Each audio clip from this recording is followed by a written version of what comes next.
que está naquela fronteira, nas três fronteiras, cerca de Iguaçu, Argentina, Brasil e Paraguai. Só lá.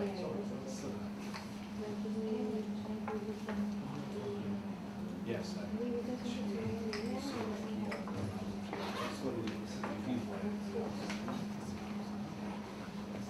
por agora. Tiempo. Hoy está web. Sim, gris. Línguas, uma grande. Thank you so much. Não é? Não é?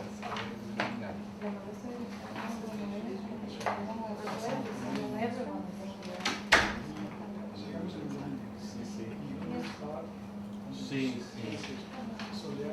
Sim, sim.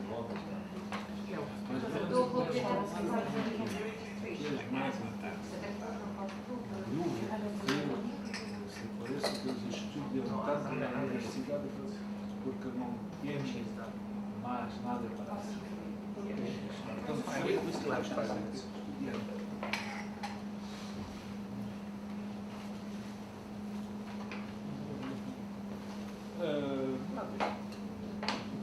Sou português, os portugueses vou falar um pouquinho de espanholito e tal, mas nada muito sério.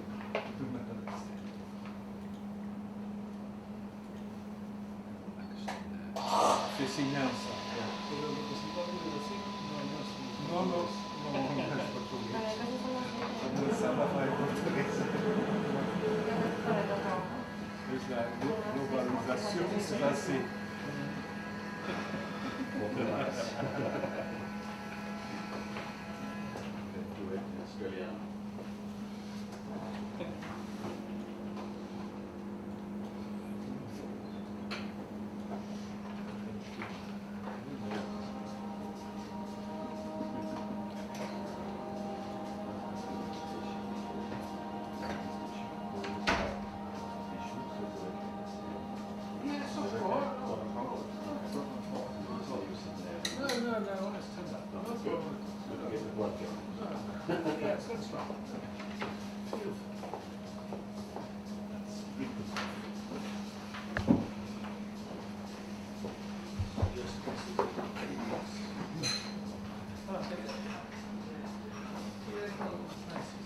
Buenas tardes.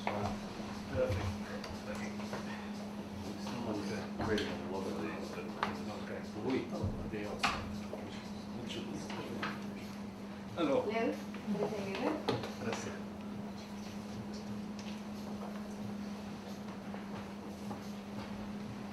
Depois haverá foto bonita.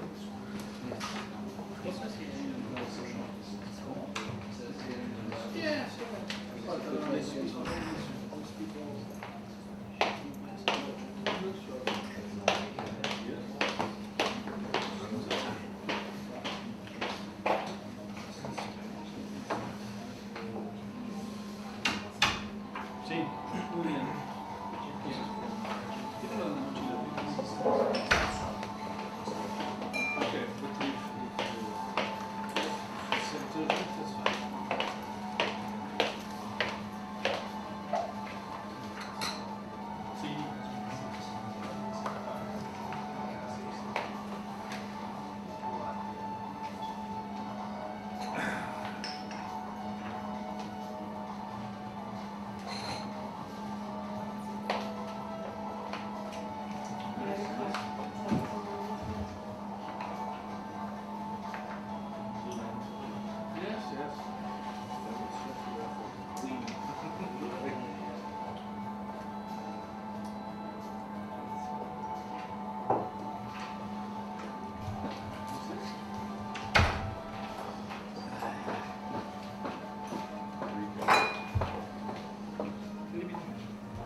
Queres sentar?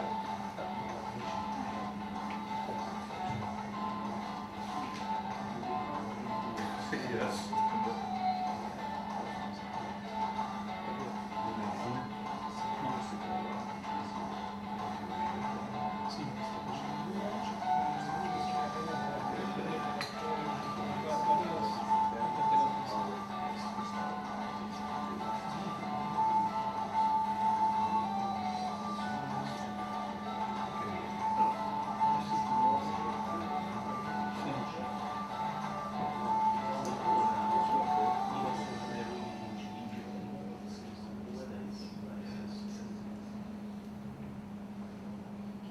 Exception.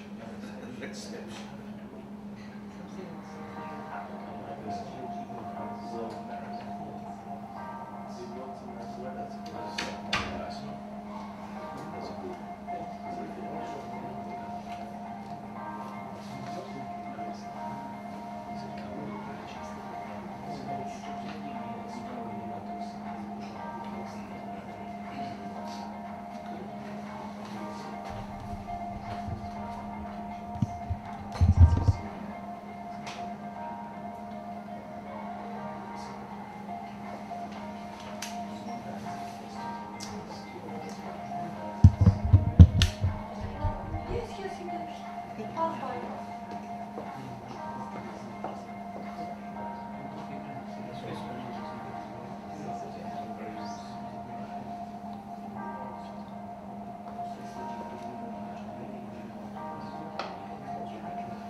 follow the script.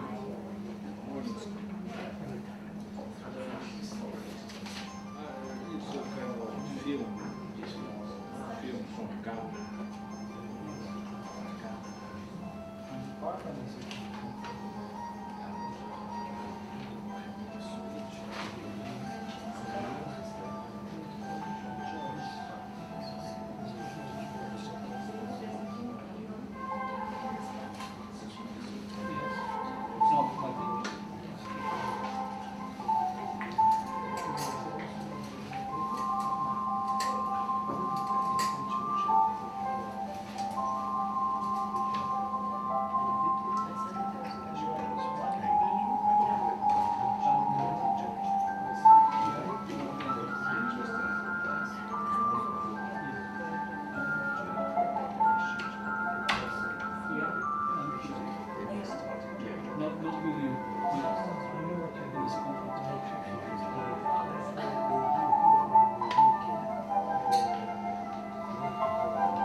Good afternoon, everyone.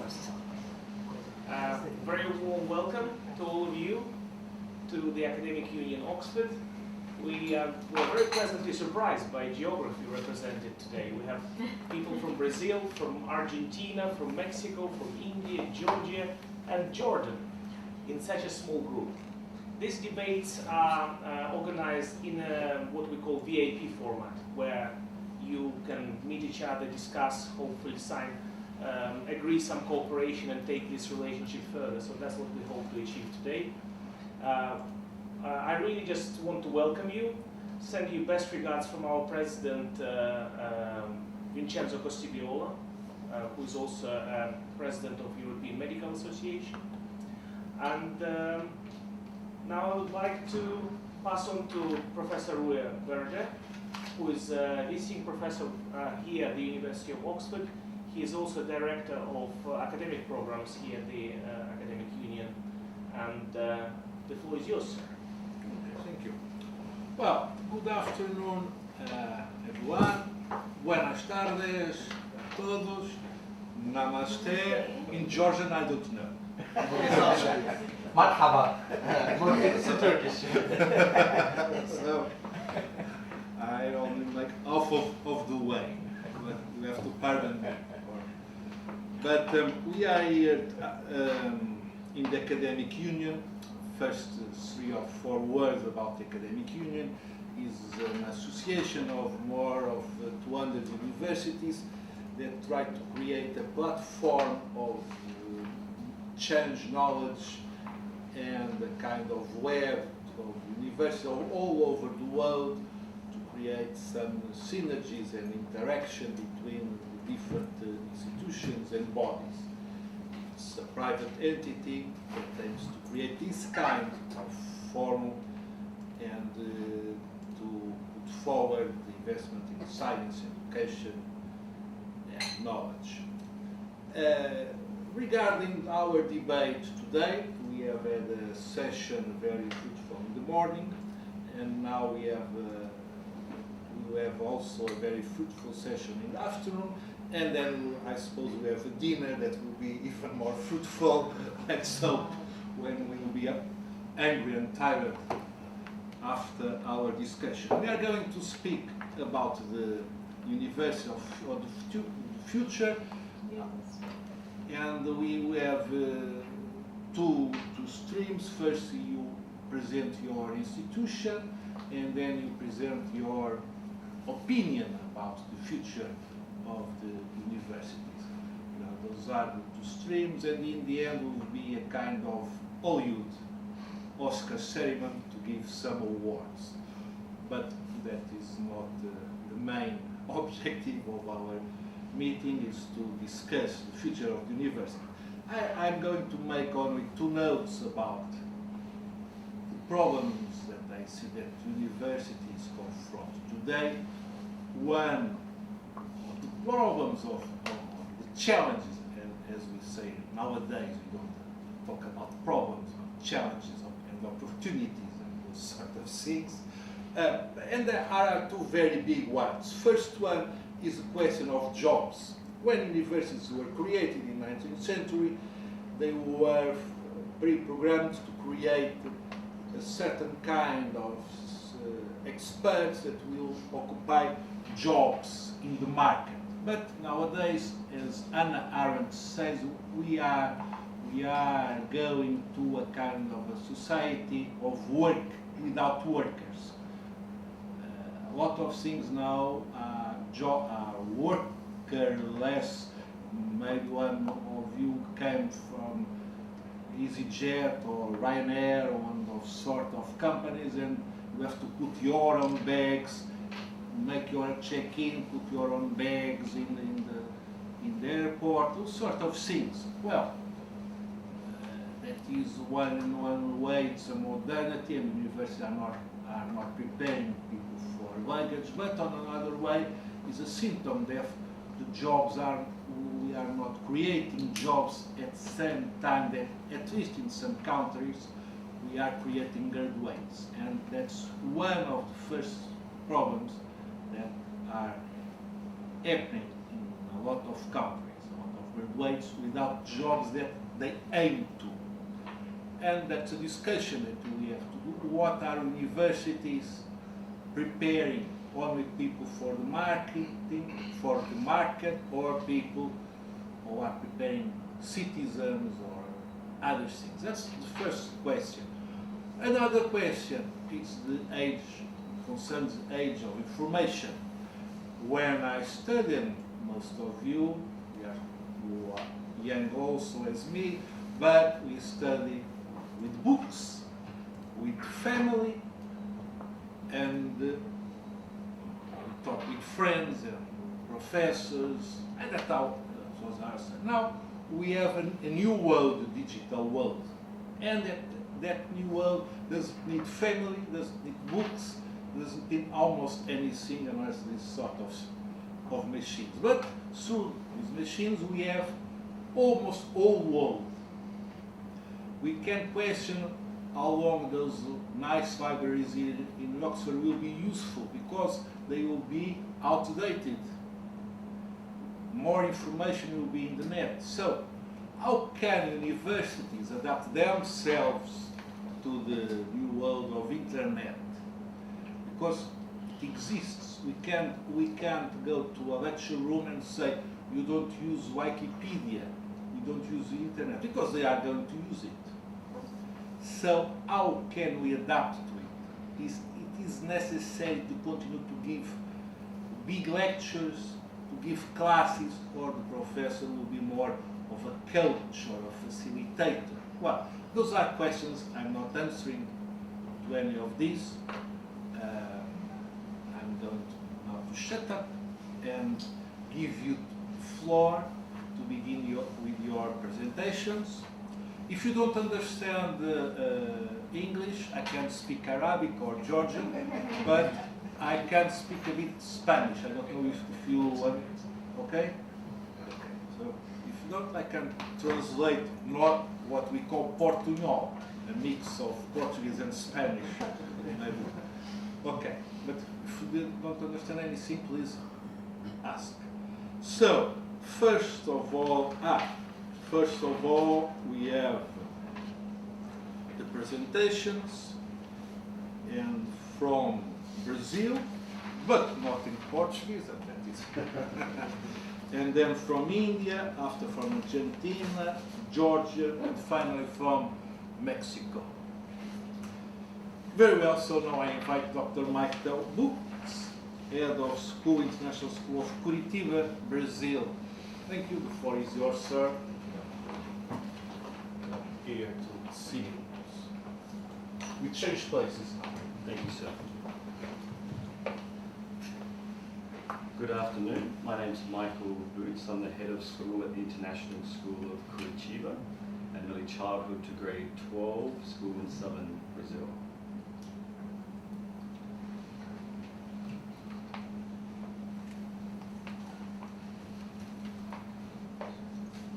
At ISC, we have a very simple vision that fuels everything that we do, and it's very apt with the conversation that we're having today.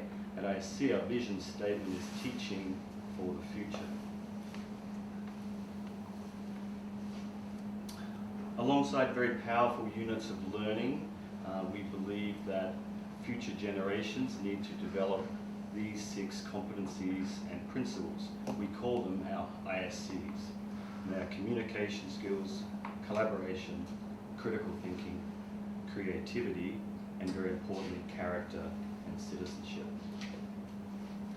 We achieve this through our mission statement, everyone learning everywhere.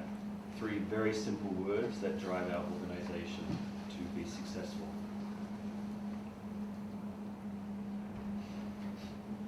When we consider the context of everyone, we believe that we're an internationally minded community of students, staff, and also alumni, but very importantly that we're engaged in continuous learning.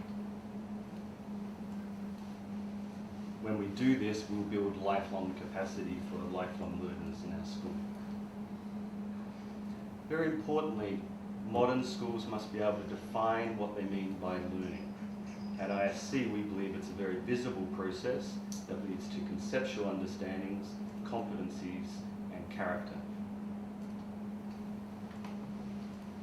We've partnered with an organisation called the Common Ground Collaborative, otherwise known as the CGC. And within that international network of schools, we've been able to partner with a common learning language through a common learning ecosystem. At the premise of the CGC is that everyone can learn, we must know how we learn, and importantly recognise that everyone has a right to do so. In terms of conceptual learning, we look at it through the lens of building experts in big ideas that are transferable across disciplines and across ages. When we look at competency learning, we look at those skills I mentioned earlier so that we build future workforces and future college and university students who have skills ready for their profession. And then finally, importantly, we build character learning because we need experts in the field of being human. Very importantly, we achieve our mission of learning through being research informed. We have many partners with Harvard Research Schools International, looking at research in K-12 institutions. When we demonstrate learning, we make sure it's authentic, rich, and real world. And quite often there's some sort of service learning or service component to that demonstration. Fundamentally, we believe that social and emotional learning underpins everything that we do as a school. Without emotionally well-rounded human beings, we cannot learn. And again, character and citizenship drives us towards our mission. The last part of our mission statement, everywhere, refers to making sure we use all the contexts that we have available as a society, as citizens. And that eventually we're here today in contexts like this where we contribute to global educational excellence. So this might be on a stage, outdoor in a forest, learning to be part of nature, making sure we're developing spaces that honour engineering and future workplace skills from an early age. And importantly, through advisory, where our social emotional learning is taken into areas such as hiking on the first day of school rather than going to math first day. Every student at ISC explores the classroom outside of our school with a week-long experience called Classroom Without Walls, where every student grades 6 to 12 travels somewhere else in Brazil to learn in that rich, authentic context. This is ISC.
Thank you very much.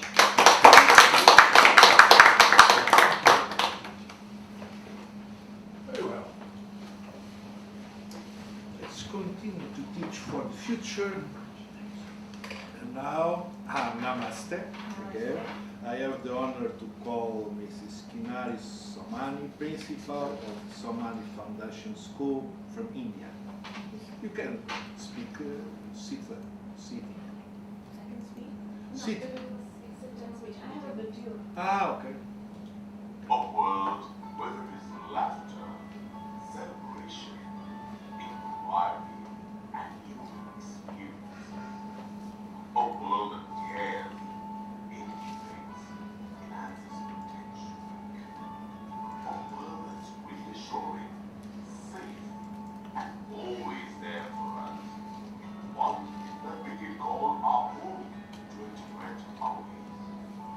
This is the fascinating world of Somani Foundation, a school where learning liberates.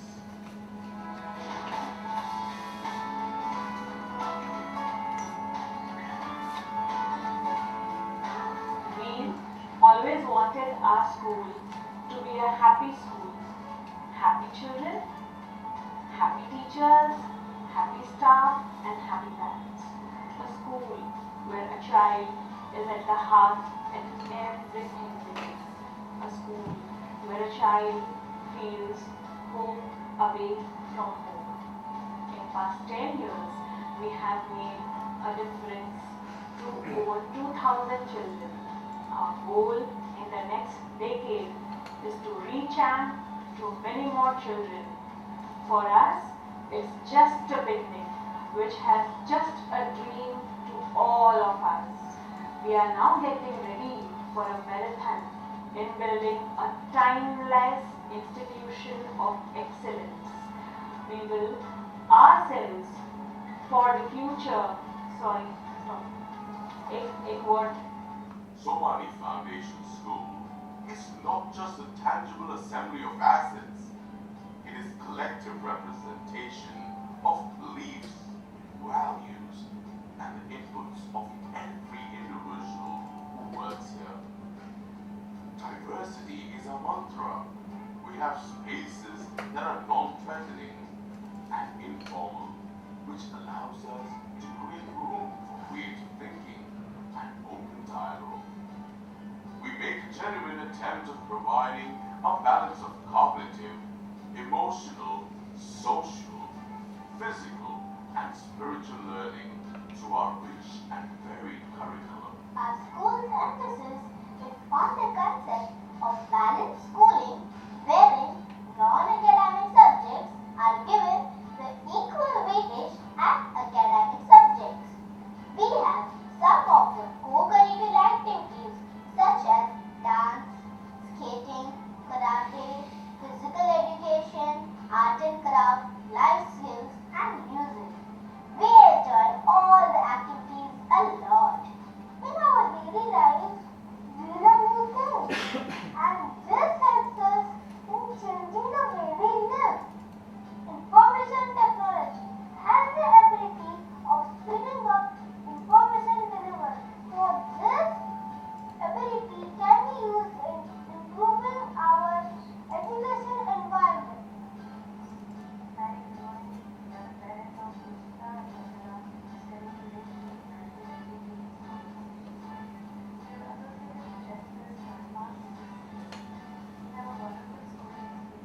School is a place where we build a great character.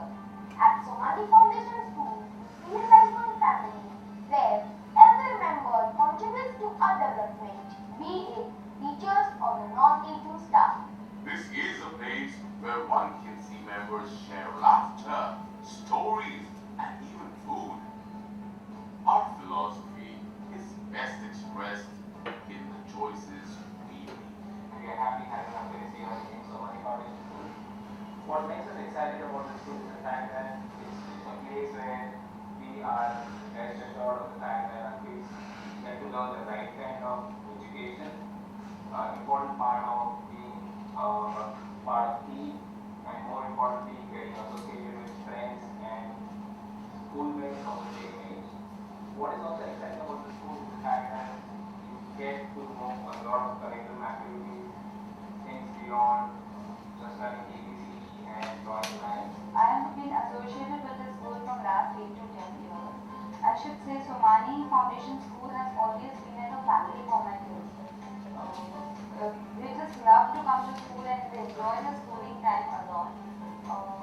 I can say that school has always given them a platform wherein they get an opportunity to explore various fields when they can show their potentials, their skills and abilities, and they have various activities being conducted in the school. It's just not only the academics, but they have many other activities like sports, music, dance, cooking, when they get exposure to all the fields. That is the best part, and it is compulsory for all. School management, teachers, supporting staffs, contribution to the kids is incredible.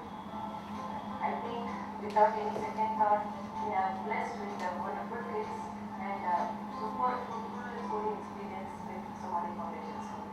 Yeah, I mean, what we feel at this stage, right, if the school continues with the same mission of imbibing the culture, the values, and the basics to the students, I think our kids will be the future ready. So we are pretty much confident at this stage. I have been associated with this institute post almost more than a decade, and the change I found in my child on the level of emotions, on the level of his confidence.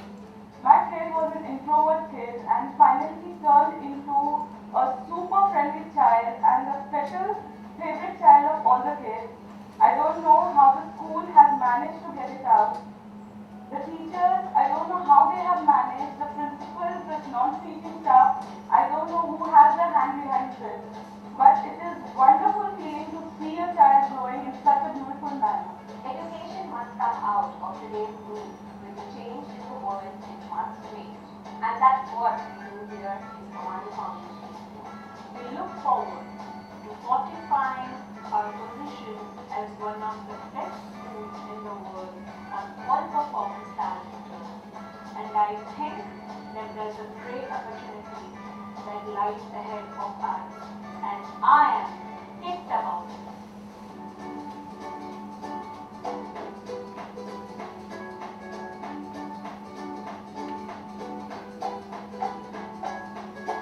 This is Somali Foundation School, a world of possibilities.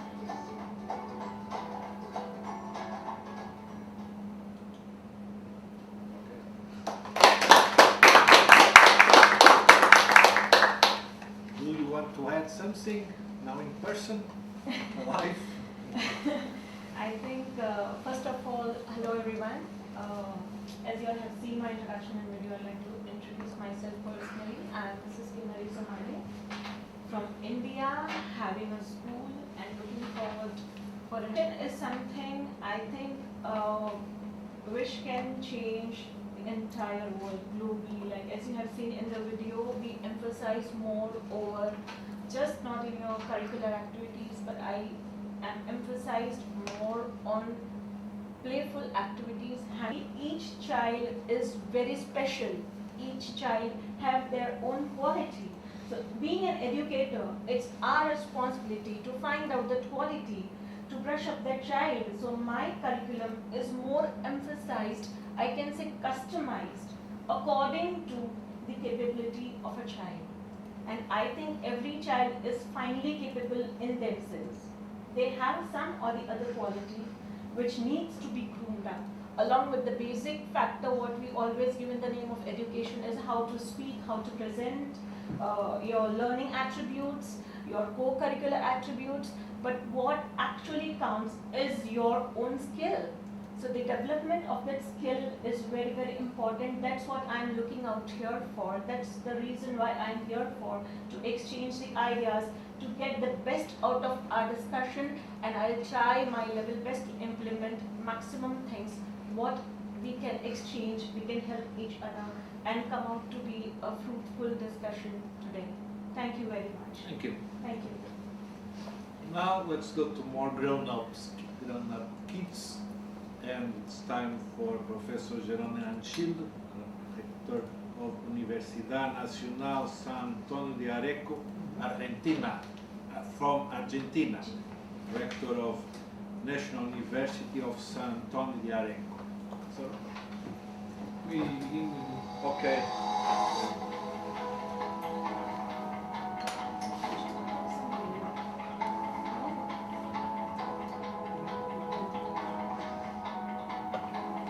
The National University of San Antonio Areco are located in San Antonio Areco, 110 kilometers from the city of Buenos Aires.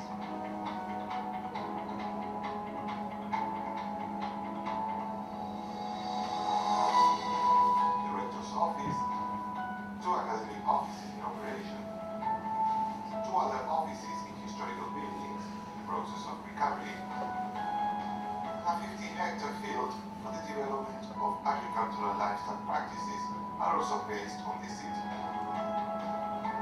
In the town of Varadero, the university has its own administrative and academic headquarters. In addition, activities in 4 other districts are offered under agreement with local university centers. USADA's academic offer is linked to the agricultural production, environment, administration, information technology, education, health, and technical support for industrial activities. The National University of San Antonio Areco was born by an act of Congress on November the 25th, 2015, being the youngest university in the Argentine system. As legacy of the 1918 Argentine university reform, USADA is free, independent, and co-governed by teachers, non-teachers, and students. La USADA nace con una fuerte vocación regional, este intercambio de estar instalados en la región y empezar a conocernos con los distintos actores de la producción, que tiene que producir un aporte desde la universidad a las distintas producciones. En particular, la ley de creación de la universidad está orientada a la suma de valor agregado de las producciones agroindustriales. USADA is located in 2 key corridors relevant to the Argentine economy: the agricultural livestock complex on Route 8, one of the most important in the world, which produces and exports food for millions of people; and the industrial complex of northern Buenos Aires on Route 9, headquarters of several industries of regional and international importance. This crucial location defines a university committed to regional development that, at the same time, promotes the development of the country. For this reason, USADA has a strong communication with regional companies that are world leaders in their activity, such as genetics and animal reproduction, agro-industry, and industrial production. Many of our students are already part of the labor force of these companies, thanks to a solid internship system. The university has also strong relationships with the public sector. Students are part of internship and educational programs by virtue of several agreements held with, for example, INTA. Besides, USADA is working on solutions to environmental, manufacturing, and development programs in several cities. The bond that the university has with the rest of the educational system is one of the strongest in the region. The university has been a pioneer at the implementation of the Nexus program, an initiative held by the Ministry of Education, which implies teachers training, educational materials, and mentoring for secondary school students. Most of our students are the first university students in their families, and we are proud of this. La llegada de una universidad a una región es un acto disruptivo en la posibilidad de acceso al conocimiento y a la formación de un montón de gente que ni siquiera tenía pensado el acceso a la universidad. Cuando terminé la secundaria no sabía si seguir estudiando o no, no me convencía la idea de irme a vivir solo a otra ciudad, pero cuando me entero que Paralelo abre una universidad nacional, todo cambió. Para mí era fundamental formarme profesionalmente para poder ejercer en mi ciudad.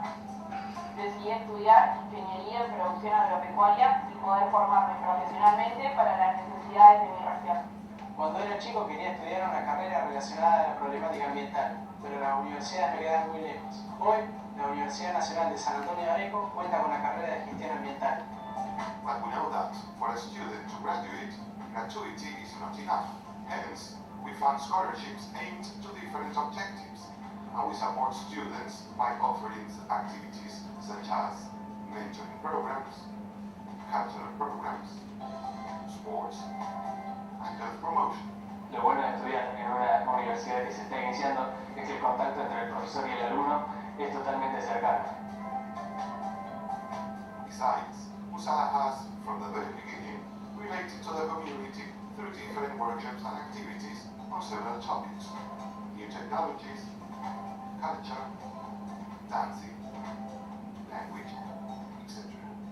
Through conferences, exhibitions, and also activities for senior population and children, we provide educational content for them to awaken their interest on science and knowledge in a playful way. Se puede aprender a cualquier edad, que se puede crecer y que se puede ser feliz, dejando abandonado todo lo negativo que uno.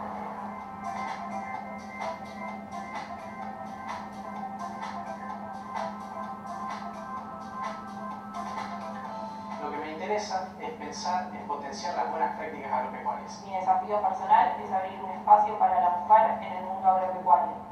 Y en un futuro poder desarrollarme como profesional competente en el mundo laboral. La universidad viene a sumarse a ese proceso de desarrollo con este instrumento que es favorecer el conocimiento. Me llamo Candela. Me llamo Gonzalo. Me llamo Camila. Soy Gastón y estoy en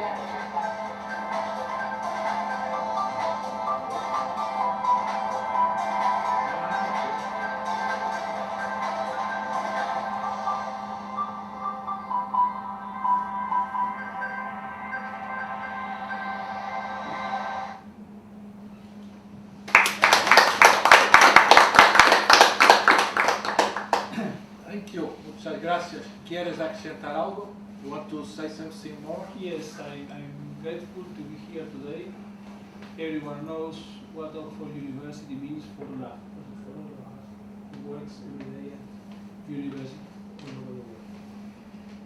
As you can see, we are located in a rural area near the Buenos Aires, la capital de Argentina, and we are trying in building a university with the idea, the unified tradition and knowledge. And this is our challenge. Thank you. Now let's cross the world and land in Georgia. And I call Professor Constantin Topuria, Rector of the University of Georgia, to, I don't know, present a film or present himself. I think I'll present. Okay. We have presentation done. Okay, okay. So, the floor is yours, sir.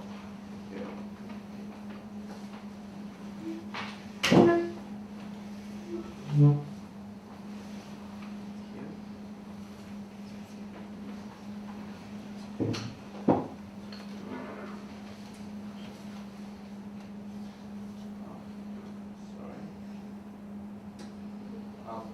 University of Georgia is a private university. They are located in Tbilisi, capital of Georgia. We were founded in 2004 by two professors, Madana Sanadze and Giulio Lasania. And now we are the biggest private university in Georgia with over 6,500 students and over 1,500 international students. With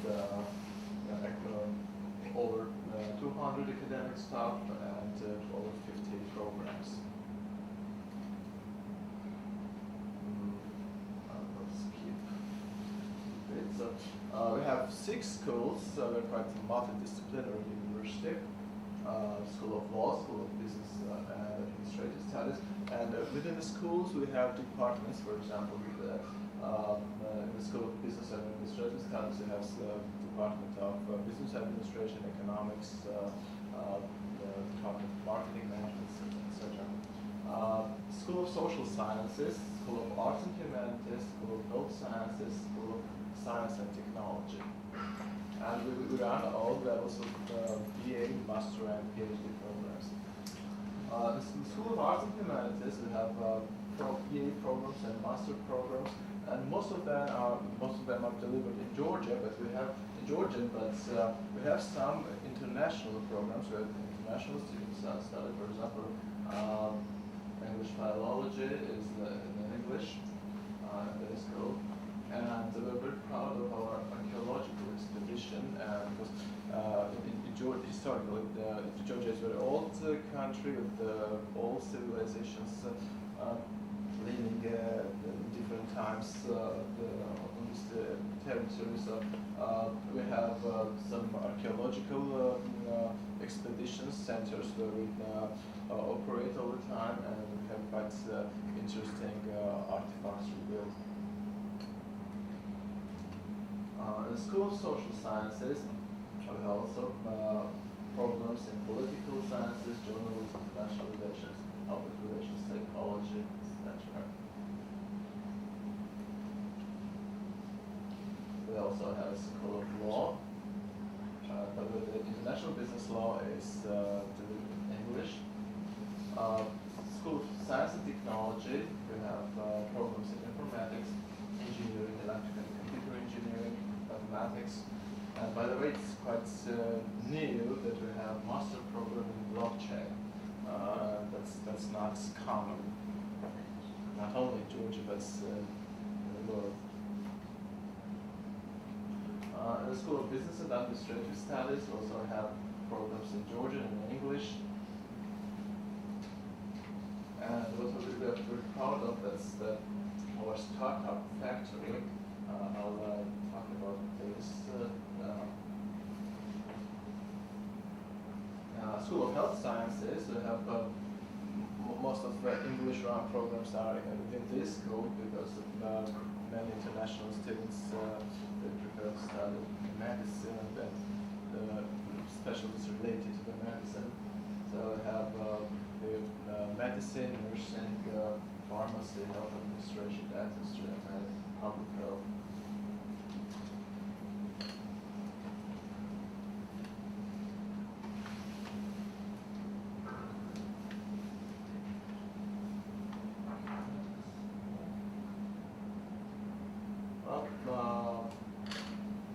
We have international cooperations with European, most of the European universities, so part of the Bologna process, and they will have programs in Tempus and Erasmus programs.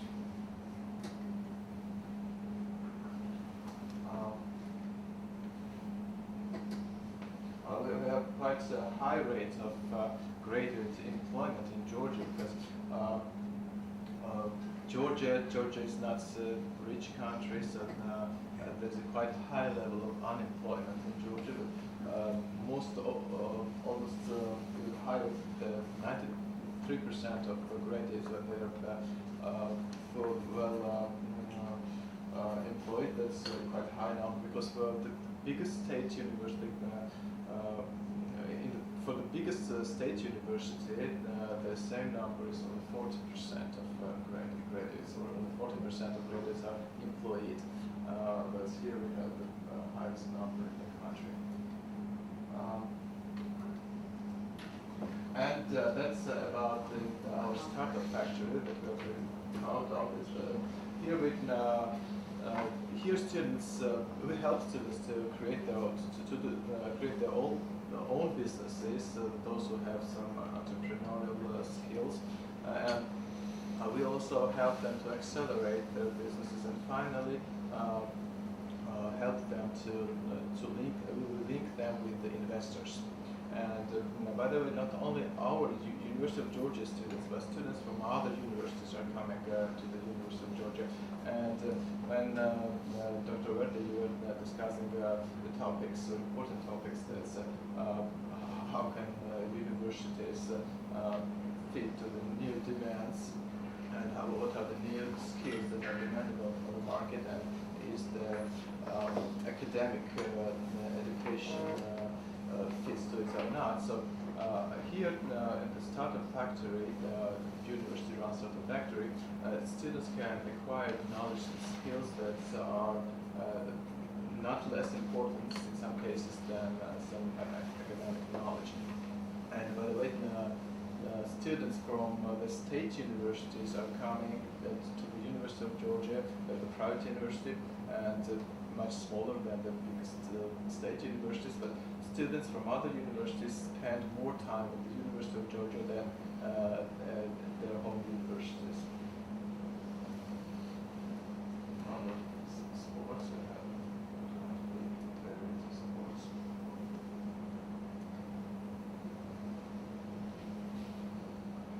Dormitory, we have another thing, it's dormitory for international students. Well, thank you. Thank you very much. Okay, thank you.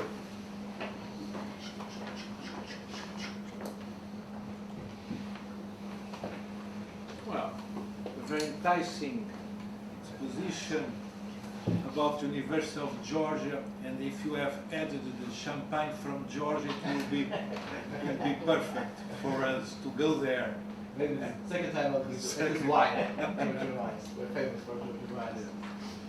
Right, and now time from Professor Leonardo Germán Gandarilla, Rector of Universidad Politécnica de Almar y Sierra, Mexico. Mexico. Good afternoon. Good afternoon. Buenas tardes. Buenas tardes. For our first, I want to say thanks for the invitation to the authority from the Oxford University and for the Academic Union for make that I'm here. I'm very glad to be here and to participate in the debate from education. And education superior is very important for us in Mexico. And first, I like to show the video we have to know where we are and what we do, and then I want to speak about.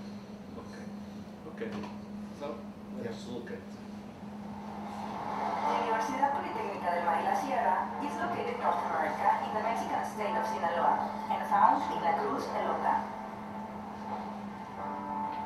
It has been fostering higher education in the rural region of Mexico for over 5 years. We are a thematic university with an approach to agriculture, business, and technology. Each building hosts labs, classrooms, and working spaces for students of each academic program. The local region will benefit from our academic programs that include agrotechnology, focus on technology usage for the agriculture sector.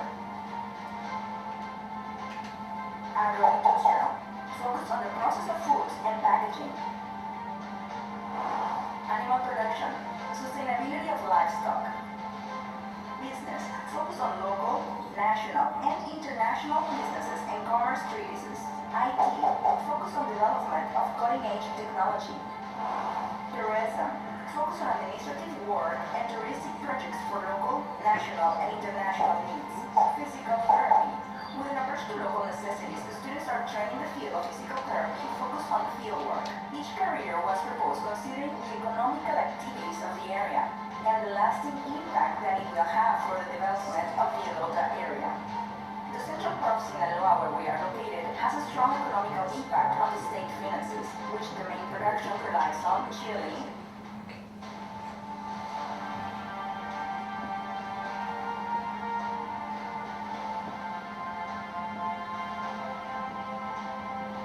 cucumber,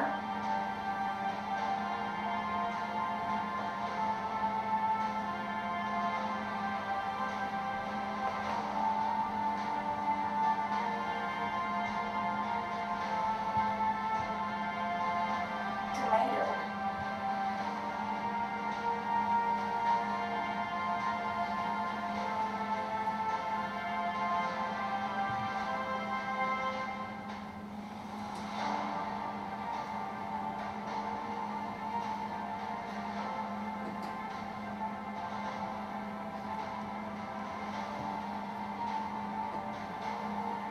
corn,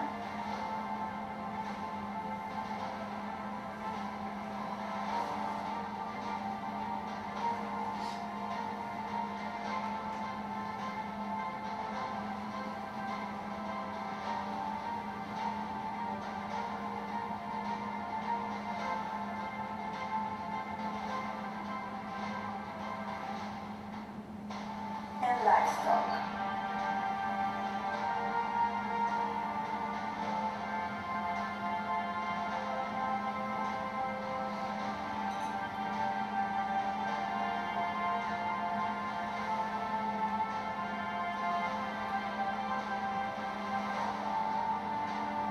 There are 62 campuses of the Polytechnic universities in Mexico, and they all belong to the National Association of Polytechnic Universities.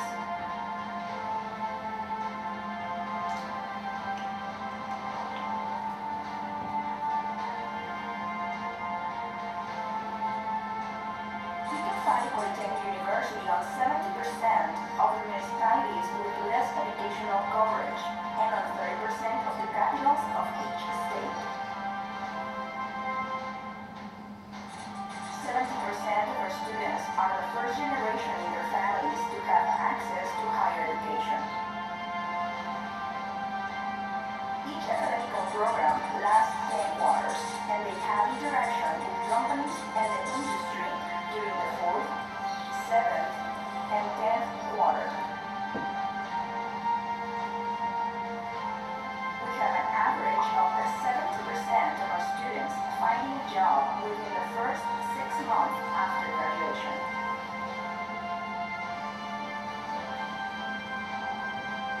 We are Universidad Politécnica del Mar y la Sierra.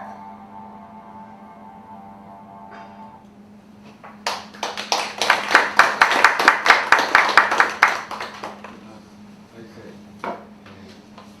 maybe most of you know some crowds of Mexico.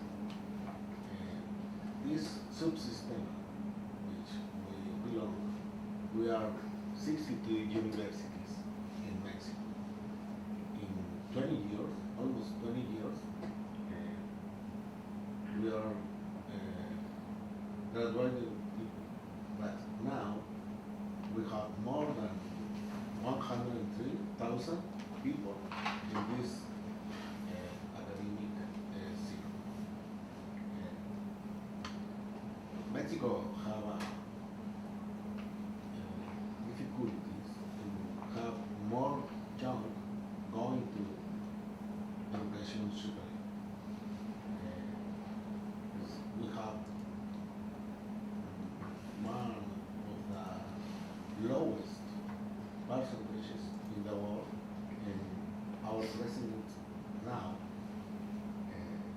say that we have to be being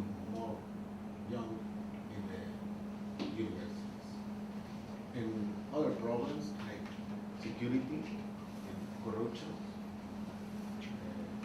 We need to and we believe that universities have to do more things about that problems. And my next participation, I will talk about that. Thank you. Thank you very much. So, we have ended the first part of our meeting. It was the presentation of your institutions. And now, without further ado, we go to the second part. We will make a break somewhere in the midst, but we can begin now with the second part of the presentations. Each one will talk about 10 to 15 minutes about this topic, and then we will have about 5 minutes of question and answers concerning each institution. And in the end, we summarize. We have to summarize, and we discuss what you have to discuss or not. So, you again, sir, Dr. Michael Lutz, head of School, International School of Curitiba, Brazil. What's worth learning? Thank you, Dr. Lutz. I'll just stay here. Yes, sure.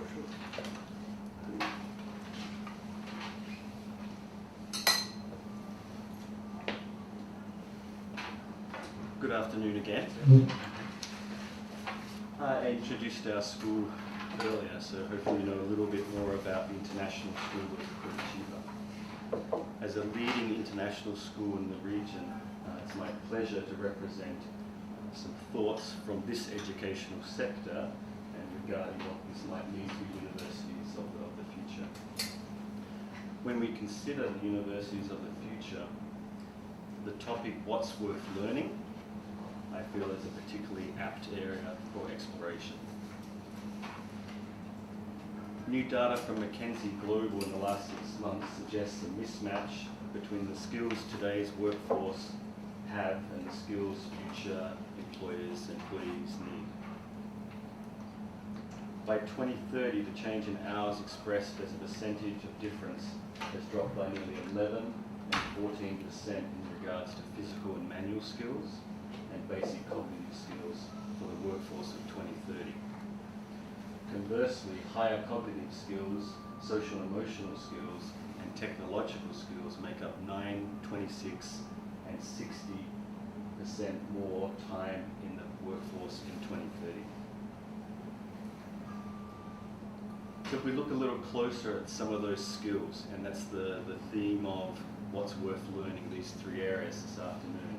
In terms of higher cognitive skills, we refer to issues such as advanced literacy and writing, critical thinking, product management, and creativity. In the region of social and emotional skills, we are looking at advanced communication skills, leadership, interpersonal skills, and empathy, to name a few. And then finally, in the technological skills required by 2030, basic digital skills through to advanced scientific research and development serves what's needed in the future workforce. So what are the implications of changing skill sets for universities in the future? As I was very fortunate to hear from my colleagues from Mexico and Argentina, it's important to recognize the pathway from high school to a working environment is changing and has changed. What used to be linear, attend college, get a degree, begin your career, is no longer the only option. And it's important to understand that the university of the future might not have the same pathways anymore. One area of thought change relates to students in the future who will increasingly be going to a job first to get a college degree later.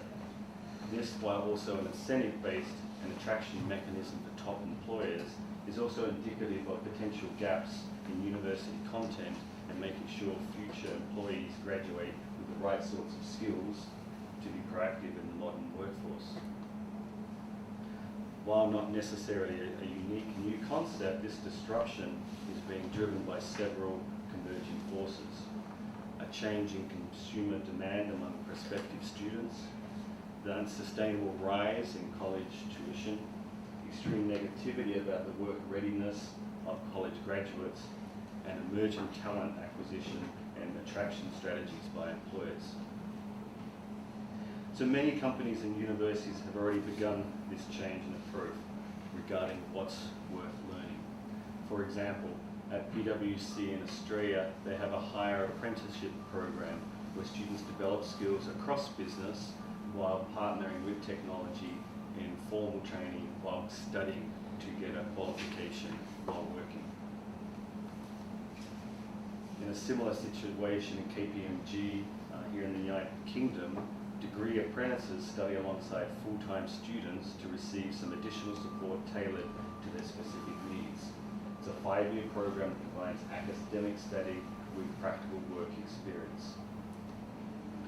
While all this seems to make sense at first glance, it is worthwhile to note that traditional 4-year universities have often looked down on the idea of offering non-accredited or industry-aligned recognized credentials as part of a bachelor degree experience. The prevailing attitude is that this kind of education is best offered by community colleges or other vocational training providers. Conversely, at Ringling College of Art and Design, their collaboratory commitment is a program where it sees real-world clients for each and every student present in a real-world project. The second area relating to what's worth learning is social and emotional learning, otherwise known as SEL. Whether we believe the purpose of college is to promote intellectual interest or simply to obtain a job after graduating, emotional well-being is a prerequisite to both academia and job productivity. Research has tied learning ability to social and emotional health, which will, according to a 2017 study, become more and more important for workplace in the coming decades. According to the Handbook of Social Emotional Research and Practice, to date, programs that promote social and emotional competencies in higher education tend to be researcher-initiated, relatively brief interventions that are disconnected from the institution's curricula, staff, and goals. Further, universities need to adapt to be ready to increasingly provide social-emotional learning in these years, as K-12 schools have done so, particularly in recent years. The best approach pertaining to SEL lies in the power of prevention. Future universities should be embracing preventative care for students, not only relying on addressing social and emotional learning issues in a reactive sense. Widener University, for example, has a freshman seminar program that focuses on the successful transition from high school to college, where SEL skills and emotional management are being taught. At the Minerva schools, they've prototyped what an integrated approach to SEL might look like. They state that effective SEL and preventative mental health lies at the intersection of character education, community building, and traditional counseling centers. If SEL programs can improve both mental health and academics, then why not in universities more? Other universities are also moving towards a more SEL-inclusive approach. Deep Springs College offers a labour program in such that if you're a scholarship student, you'll spend 20 hours a week on labour-type activities. Most of the labour is on campus and includes cleaning bathrooms and harvesting hay. Students who pursue the labour program have noticed leadership skills increasing through their participation. And finally, Stanford Business School, graduate school, has long been known for their interpersonal dynamics. Their touchy-feely elective has been the most successful and most widely chosen for the past 45 years. Even though there have been many successes, character education and preventative emotional care are rarely taught explicitly in universities, though these are prerequisites for learning and long-term success as evidenced by the preponderance in the literature. The future of universities must include what's worth learning frameworks combining social and emotional learning, preventative mental health, alongside traditional classroom education. The final area, as identified in the McKinsey report that we need for our future workforce in 2030, is this idea of retraining the current workforce. Automation and AI accelerates a shift in the skills that the future workforce requires at an incredible rate. And estimated in the Western Europe sector, 52% have to change in hours regarding technological schools in Western Europe, and 60% in the United States between now and 2030. While many universities have active and exciting technology departments already, future universities will need to be considering the notion of embracing the concept of retraining the current workforce in ways not fully developed yet. In the European Union, companies have identified that the best way to resolve its potential skill gap between now and 2030 is to retrain the existing workforce. They list almost half of companies are looking at retraining options to keep up with the technological advance in society and the workforce. What does this mean for the university in the future? Well, a 2017 report on German higher education asked for universities to become more adept at identifying labour market trends and reacting in appropriate and measured ways, including increasing science and other high technology-based sources. Similarly, the US Council on Foreign Relations in a 2018 report on the US workforce called for powerful links between education and employment options. Partnerships must become more robust between companies who need training from universities. McKinsey Global also suggested retrainings employees for specific science, technology, engineering and math skills is more important today in the current workforce than any other skill set. Gains in these latter skill sets will, however, become more fundamental for most companies and more broadly for educators later.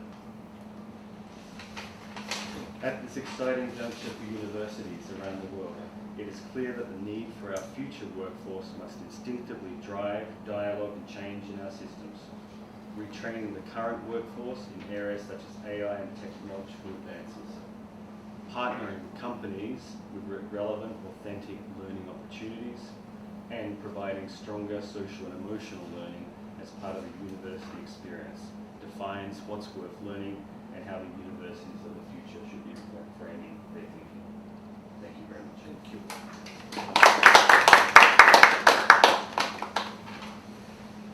Very thoughtful. Now we are going to discuss your presentation. A small discussion. Who have any questions to put forward? Yes, yes. The first time you speak, well, you talk about the need to have better citizens in the university. And now I'm hearing that we have, or you have to work with the emotions of the students. I believe that have to have better citizens to have a better society. I totally agree.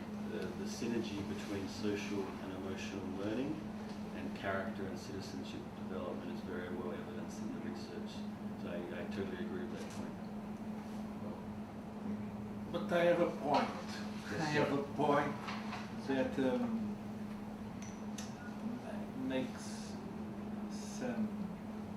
creates some doubts for you to have a better citizen and to train, let us say, in emotional well-being.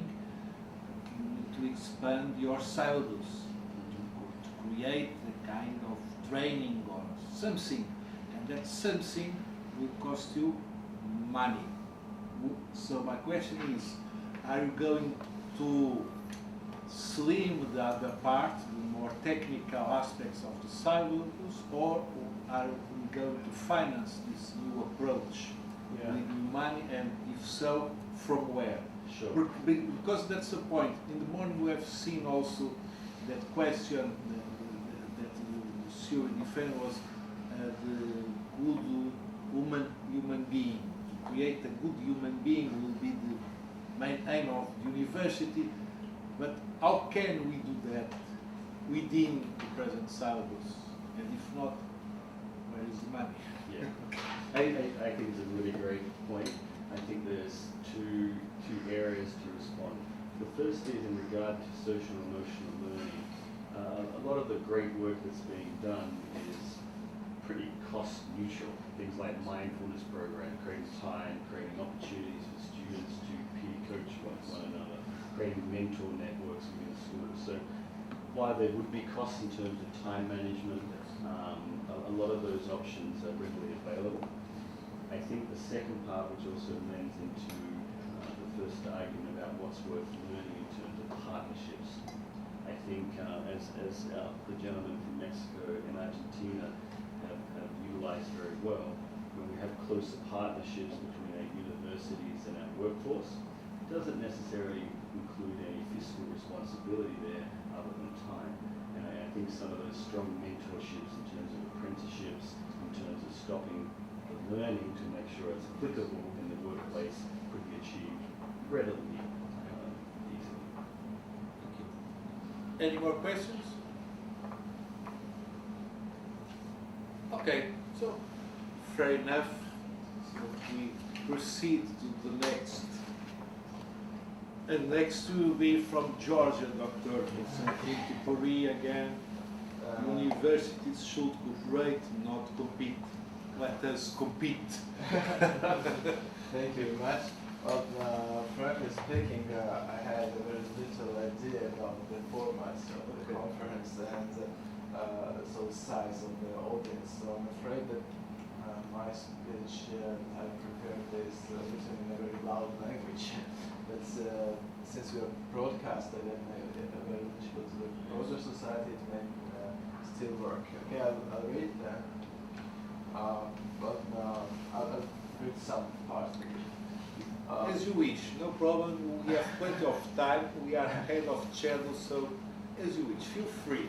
Okay, so topics that I want to address here are when is the competition among universities insignificant, factors which might push universities to cooperate, and what makes Georgia outstanding, and why Western universities should work with Georgia ones.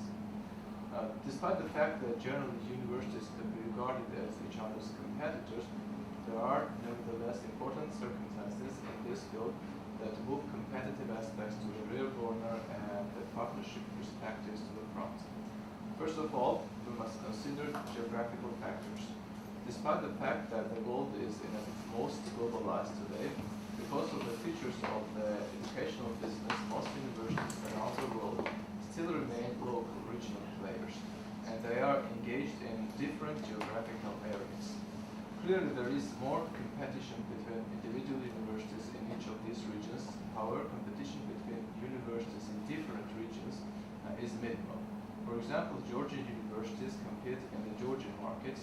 However, the competition between Georgian universities and, for instance, English or German universities is minimal. Even if we take such global universities as Oxford, Cambridge, Harvard, Yale, or others, the number of foreign students in these universities per individual country or region, as well as the segment of the students they address, is so small that they scarcely have crowding out effect on local universities, and in most cases, their presence in these countries simply may be neglected. The second factor that minimizes competition is the different segment of students which this or that university is working on. Universities position themselves on a particular student sector. Some are oriented on science and research and are mainly working on the sectors of the doctoral program. Some focus on how many, etc. The student segment also differs depending on the profile of the universities. It's obvious that minimal competition is revealed between art colleges and technical universities. It's therefore quite possible to have a mutually beneficial cooperation and partnership between indirect competitive universities operating in different countries. What mutual interest might universities have which will enhance the desire to cooperate? Firstly, common threats. Reducing interest in academic education is most evident among them. An increasing tendency is to replace academic education with non-academic substitution. especially in the IT sector. Therefore, universities have to play a club game, and potential joint possibilities that strengthen each university should be therefore considered. We should make it more attractive to be a university student, increase the benefits one may get while being a student at the university. Exchange programs that encourage students' mobility and develop their international experience, develop dialogue skills with different cultures, and expand their global perception are opportunities that one can explore only while being a student. We should encourage such programs. Other benefits of cooperation among universities may include enrichment of scientific resources and potential. And the last but not least is the sophistication of the sector that places universities properly on the value chain. That means choosing the right value that each university is willing and able to deliver and focusing all its resources on it, while outsourcing other services. For example, universities that focus mostly on science and research, more research-oriented ones, may outsource lower degree programs through cooperation with different universities globally, while offering together with their bachelor programs. Thus, the first ones are enabled to save resources for master and PhD programs, while more study-oriented new universities also benefit from cooperation. And now I want to draw your attention to one more important issue, why Western universities should cooperate with the universities worldwide, especially with the universities in the developing countries. Giving my country, Georgia, as an example, has shown the potential positive outcomes of cooperation of Western Georgian universities. To my understanding, developed societies have certain moral mission towards developing societies in terms of facilitating the process of democratization. More than that, it should be beneficial for Western world to influence the Western views and values in developing societies and thus ensure the tolerance towards West there. This in turn will decrease the negative attitude and aggression towards the Western countries, make it easier for Western businesses to operate in these markets, etc. This issue became more sensitive during last decade due to the political developments in Middle East, which increased threat of terrorism and recent tensions with Syria and Iran. These goals may be easier achieved while using potential of the Georgian universities. Georgia is developing as a regional hub of the higher education in the Middle East. Only at the University of Georgia, over 1,500 students come from this region. Students who come from relatively less democratic countries get education and the chance to get acquainted with liberal democratic values, return to their countries with this knowledge and experience, share them with the local people, and thus contribute to raising awareness of democratic values and have to build a critical mass in their countries prone to Western ideals. Georgia has a potential to become a regional educational hub based on some particular features this country has. First of all, by efforts carried out by Saakashvili's government, Saakashvili was our president, Georgia has become one of the safest countries in the world, where students are sent by their parents without fear. According to international ratings, Georgia is among the top 10 countries in terms of safety. In addition, Georgia is perceived as the most democratic country in the region, with clearly proclaimed Western orientation, with higher personal freedom, which in turn gives a strong magnetic effect for peoples of the Middle East region, where they experience lower personal freedoms. More than that, for them, the traditional Georgia is not associated with the fabled Western harlotry, which is an important restrictive factor for traditional Eastern families for making decisions to send their offspring to Europe. All above mentioned makes Georgia more attractive for the Middle East, which in turn give Georgian universities important competitive advantage internationally. In addition to this, Georgia has clear advantage towards Turkey and Israel, where students won't go from Iran or Arabic countries for obvious reasons. From geopolitical point of view, Georgia can be compared to those countries which during the Cold War became Western platforms, both in eastern and western coasts of Eurasian continent, and put geographical limits to the potential expansion of the Russia-Chinese bloc. All these countries eventually forged into the regional educational hubs. The most evident example is the transformation of Singapore, Malaysia, Taiwan, Hong Kong, South Korea, and Japan into the biggest exporters of higher education. Similarly, Georgia has a strong definite vector to the west. It is connected via the sea to the Western world and is located on the western geopolitical border. Currently, the University of Georgia, for example, plays the same role in the Middle East as Central European University in Budapest played in the Eastern Europe when the frontier of the geopolitical confrontation between Russia and the West was located there. Western universities can contribute significantly to the democratization of the Middle East region while offering joint and exchange programs with Georgian universities, thus making Georgian universities more attractive for students from other countries of the region and making it possible to indirectly reach segments of students who do not go to Europe or to the USA because of the lack of financial, academic, or other means. This will expand the area of Western influence on the young people of the Middle East. Given examples and views make us believe that universities should cooperate, and this cooperation should cover all levels of higher education, undergraduate, graduate, and doctoral. Georgia's potential can be used for the benefit of both Western and Middle Eastern societies, and there is a specific reason why some universities, Western universities, should cooperate with Georgian ones.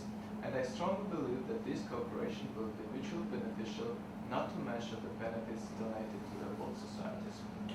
For this purpose, the University of Georgia, together with two other Georgian universities, came up with the idea to found the Alliance of Universities, the first seedling of which was planted 2 years ago. The alliance has been expanded since then, and I'm very proud to inform you that it became international after only 1 year of its existence.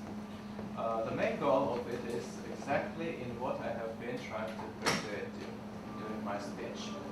Any university of the world is welcome to become a part of our alliance. Let's work together, let's cooperate, let's make the world better. Thank you.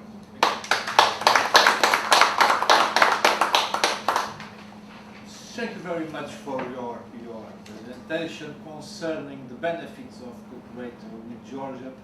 We have no doubt we are going, and your idea of the alliance of Georgian universities is a very good idea. I think it will be very successful. Thank you. Thank you. But now I open to questions. Who has any question to put you? If not, I will have. Yeah, but first. I hear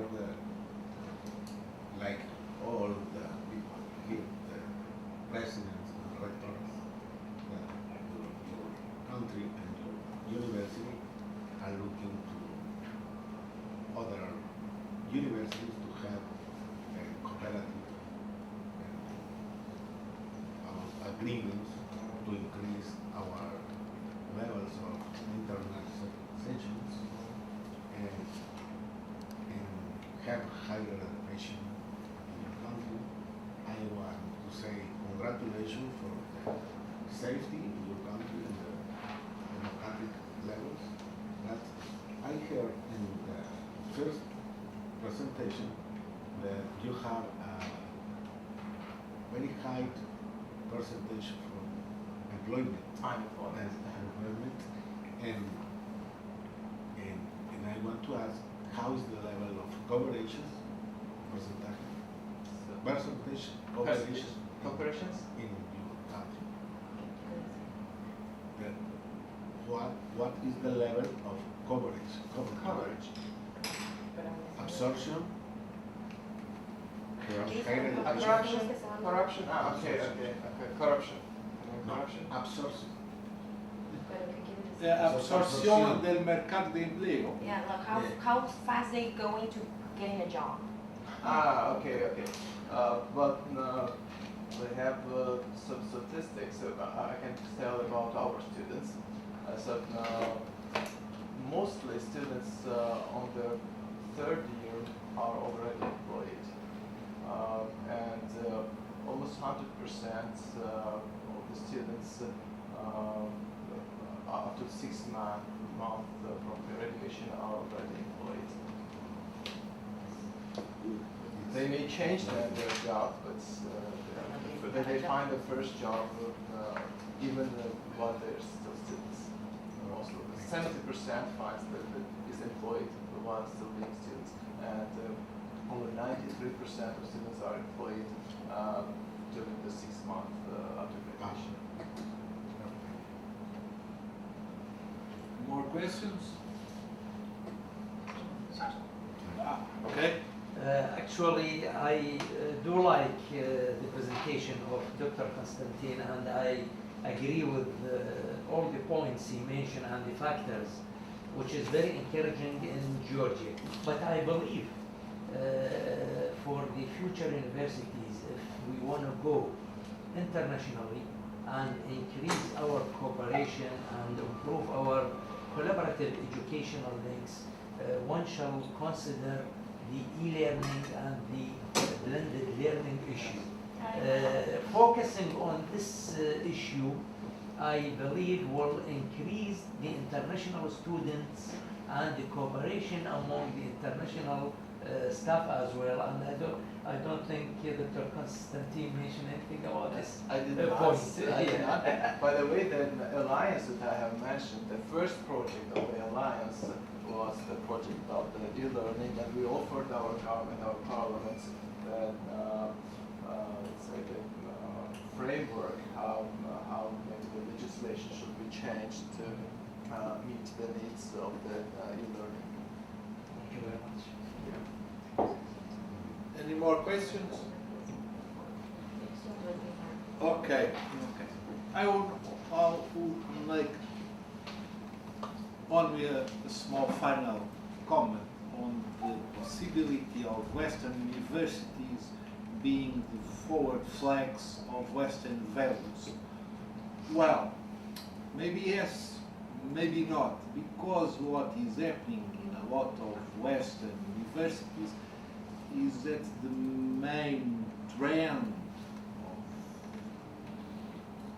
of knowledge now, of research, let us say, is to criticize Western values. So what will appear will be more a criticism of Western values than a defense of Western values. And in the end, maybe people will stay a bit confused, but because Western will appear criticizing the West. Nevertheless, this is also a demonstration of freedom. Universities think freely and can develop their own paths. So, but I don't see, or I have doubts as consider Western universities as transmitting Western values, except freedom, academic freedom, let us say, and it is good, but yes, yes. But that's one small comment. No more questions for Georgia. So now we are going to India. Well, we continue downwards. Mrs. Kinari Somani, the idea and purpose of the future university. So yours, the floor. So, sir, back again. Hello, everyone. Even I don't have a proper formal loads of words to speak on the idea of or the purpose of future universities. As you can see, I don't have any printed format. I have been writing the pointers right now because I will be starting my presentation at very ground level, very basic level, because I'm here to exchange ideas. I'm here to understand the problem which we are facing as educators, which students are facing as students, and find out a mutual solution out of it, or maybe at least I can find some way wherein I can benefit my country through this platform. As everybody knows, India is a densely populated country. Now people criticize, they say, a lot of population.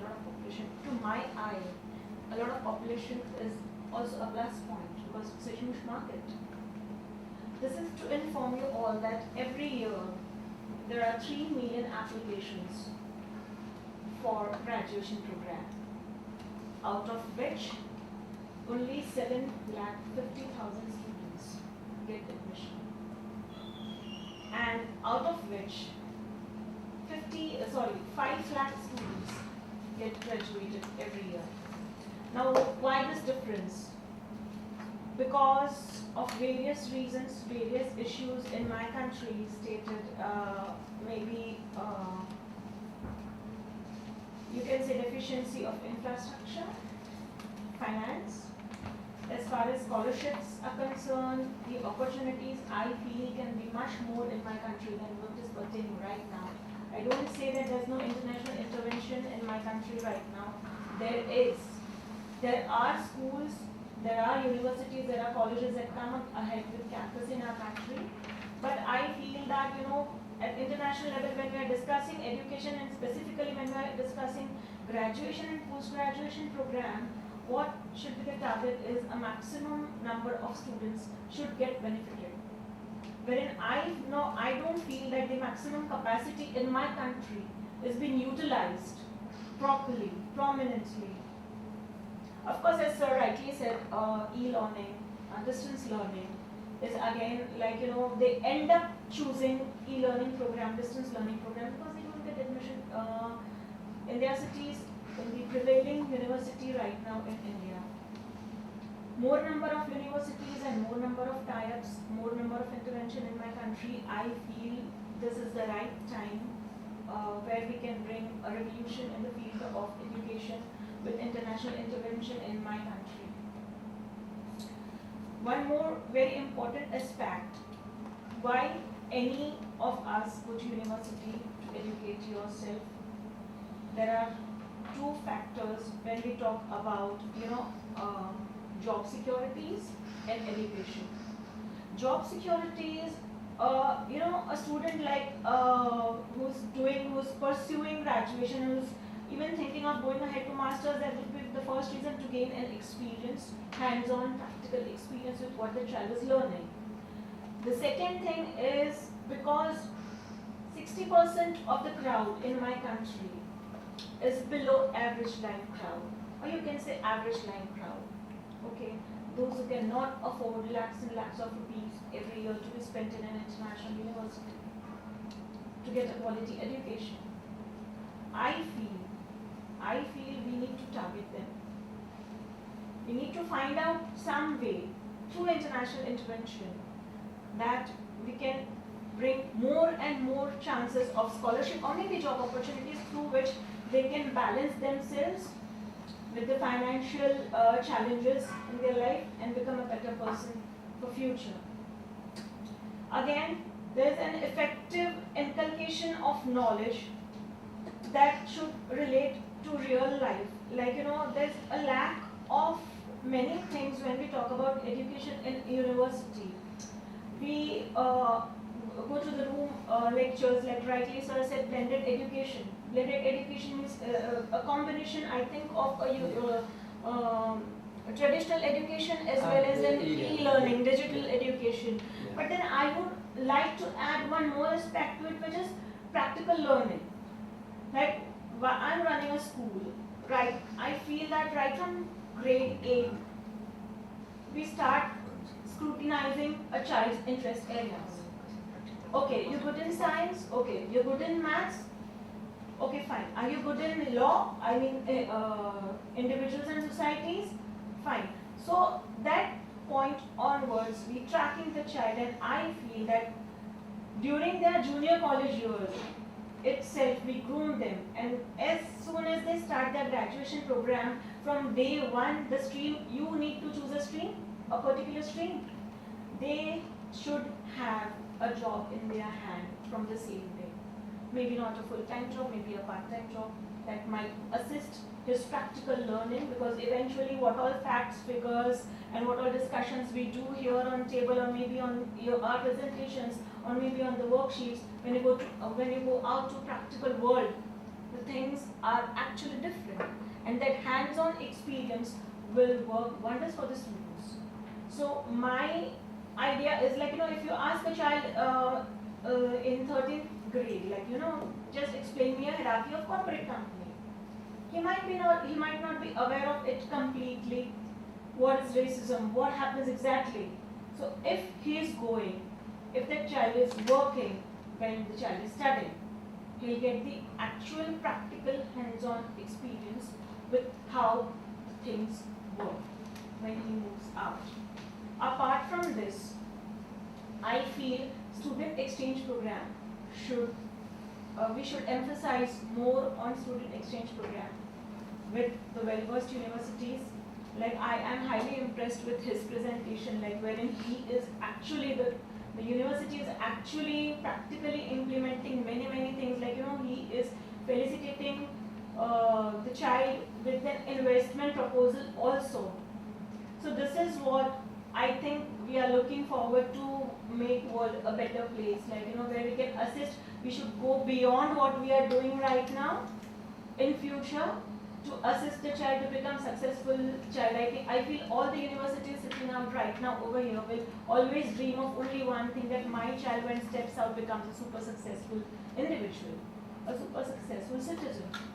So it's time for us to move out of our comfort zone and find out various aspects where we can make our child, where we can groom our child and assist him in his successful future. A successful future of a successful child is eventually success of the country, and it's a global success at the end of the day. So I will end this over here.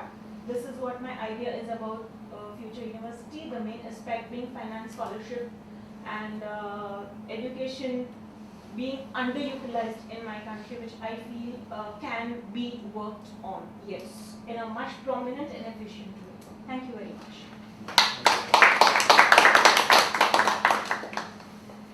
Thank you. So, questions from Mexico, I suppose, will be the first one to shoot. I understand that you have a big job in your country, but I believe that, I know that if you have 3 million persons who wants to get higher education or graduate, it's a low percent that they can do it, but something is happening wrong. But, I went to the US 3 or 4 months ago, and most universities, Texas, Arizona, there are a lot of those students. And they say they're a wonderful student. And I believe, India is going better and better, and now I'm thinking different. Of course, sir, India is growing better and better. I'm talking about further growth. I'm talking about further improvement. I cannot deny the fact that Indians have their presence everywhere across the globe. But my concern, as I said, is not everyone can afford going there. So right now, if you are saying, whatever number you have seen in US is just the 10% of the number, what can actually be there? Trust me on that. That's why I emphasize the point on scholarship and finance. Because majority of Indian crowd, as I said, is at the average line. Not everybody can afford. My India is a very huge market, I assure you that. So if you are satisfied with 10%, I don't mind. I have more to give. So it's up to you. More questions? Actually, it's not a question, maybe comments more than question. Okay, questions. I like what they both talk about Georgia and India and the focus on the students exchange program. But from my personal experience, some UK universities do much more than just an exchange program. We have some models, and I was working on those models with UK universities in Dubai and in Kurdistan, north of Iraq. There is a dual certification way of collaboration. There is a joint program and joint certification, and there is what's called articulation, where the student can do part of his study in Georgia or in India and other part in UK, and he can get either a joint certificate or dual certificate. I'm sure these models need to be promoted more and more, and it's a very nice way of collaboration between different countries with UK universities. Not all the UK universities do this sort of the internationalization, but a very good number of the universities, they've been working on it many years ago. And I believe that Oxford Academic Union can play a great role in this issue. And also I'm, as an old member, honored to be an old member of Oxford Academic Union, also I can support in this matter. Great. Thanks a lot. Okay, so now I'm going to tell some story. In the morning, there was a Spanish dictator, General Franco, de España.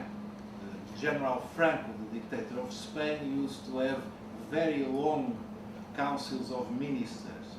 Tenía longos conselhos de ministros. Till in the end, the ministers were so tired that they approved every single one. Franco said, and ministros aprovavam tudo para sair embora. Aqui não é here is not the Council of Ministers of General Frank, so now we are going to make a break for 15 minutes for not to approve every single small break now. Thank you. Thank you so much.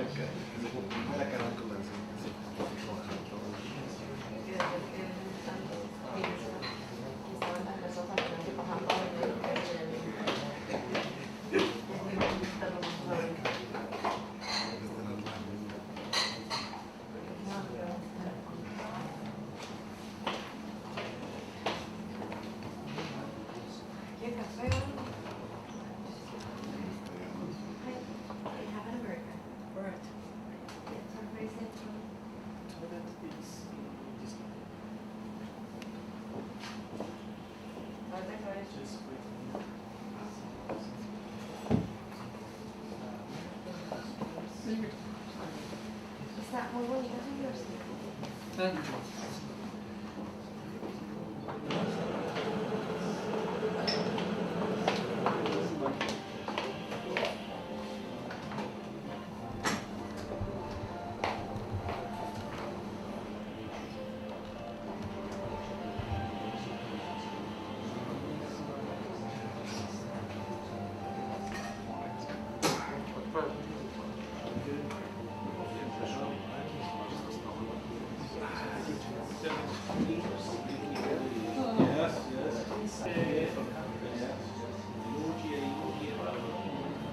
Okay. I think that we got a pool of knowledge in one place. Global knowledge. I must say that I very much enjoyed school. We had very, very good group early on. Everyone seems to be more than that here. Oh, sure. It's a very good platform. Easier to share our knowledge and practice with them. Thanks to invite us always. Even we need to know each other understand, get new ideas. Well, that's what we do. Yeah. And now we are open to the world thanks to technology. Yeah. Absolutely. I don't know if any of your colleagues or team members are watching live. Actually, I was flying just before. I wasn't in town since 15 days. So it was very difficult for me to even coordinate with the people here. Like, that's the reason my presentation was not completed. So I thought, let me just go. Yeah, that's the right thing. But then I will certainly get a link for this, right? Yeah.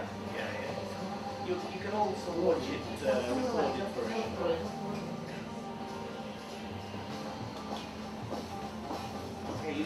spoke from your heart. I noticed there was no noise. That's what even before starting, I just said that I don't have any. Yeah. No. Sorry. Right, will you have many collaborations with Argentina, Mexico, or Egypt? We do with one school, the American International School in one there. So,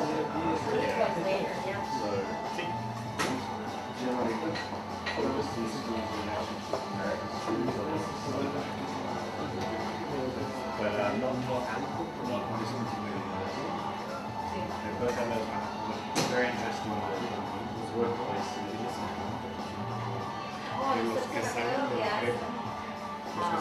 Well, in some aspect, you are shaping the university from schools, people going to university. Yeah. Very much so. Our students often come back and go to the university. It works backwards and forwards. And quite often somewhere their kids go to US universities, colleges. They come back and go, this is my life. Quite interesting. You focus a lot on apprenticeship. Not us as much. Not yet. We're developing that concept in our school. I mean, you sort of want to be 15, 16 years of age when apprenticeship work properly, right? You can be done the university of architecture.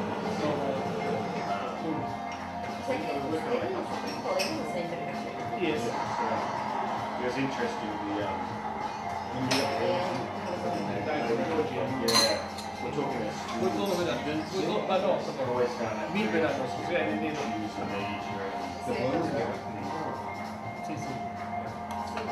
when I was at university, that first year was You studied in Australia or? Yeah. My undergraduate, my postgraduate,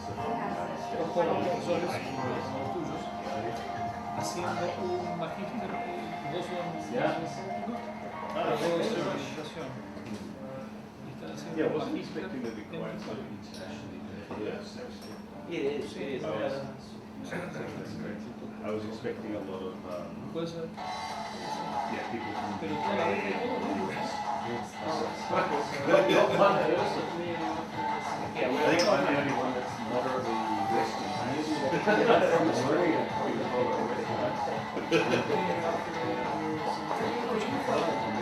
For those of you who try to balance out or Western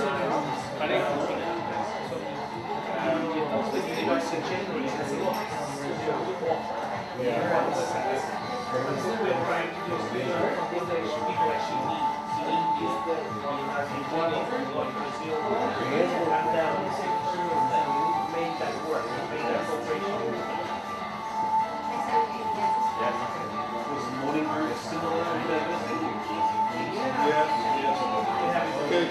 Cape Verde, Cabo Verde, India, Pakistan.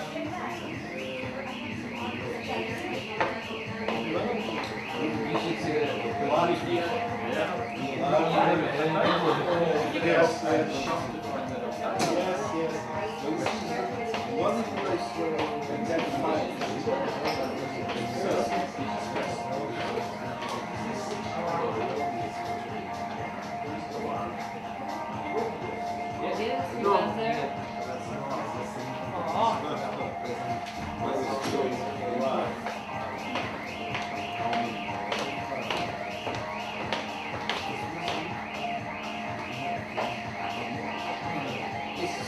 the good thing in UK is that you can meet here people from everywhere. Not from UK. We don't see many English around. Even at the university there are almost no English. No, it's a yes, we need to see this. I don't know where they are. But at least you see people from everywhere.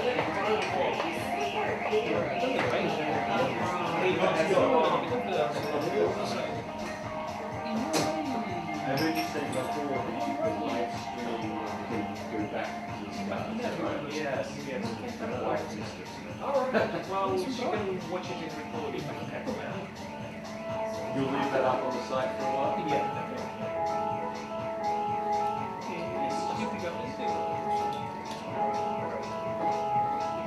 You do that many people come, and it's night time there when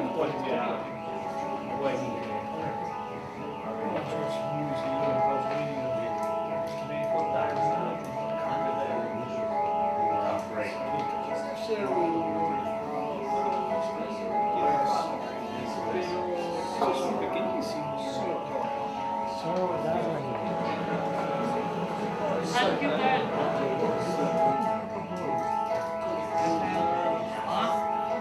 We make it like this.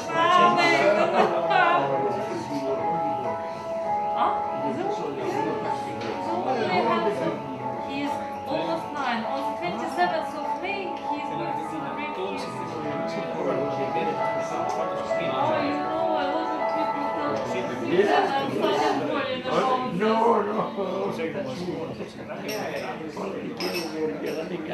No, and all the time I'm telling him, he's a child, he doesn't think about this, but I'm telling him, the most important thing, oh man, is the brain, not face.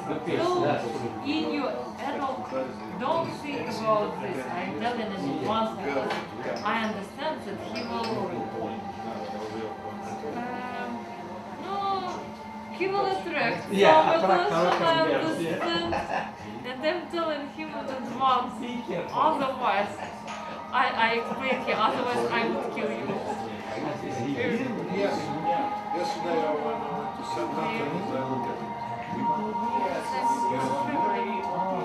Yes, it's downstairs. Oh, he's so great. He's so great.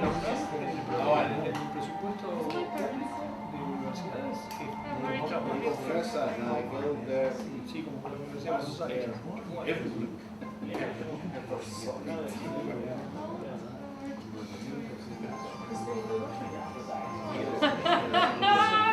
Thank you so much. One or two or three times when I go to St. Anthony's, I walk through that street, through that wall, has never.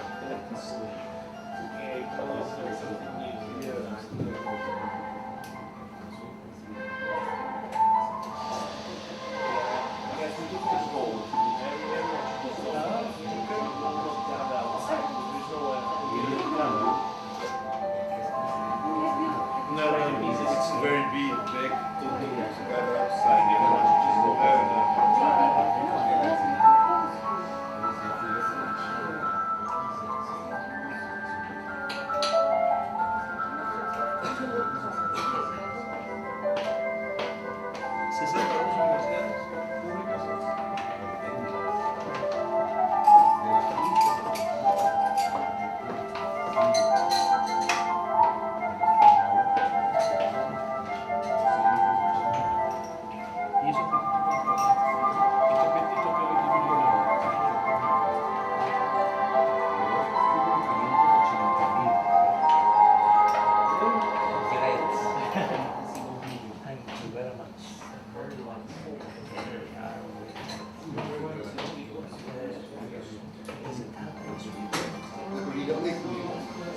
Okay, no problem. I will check. I need I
That's right.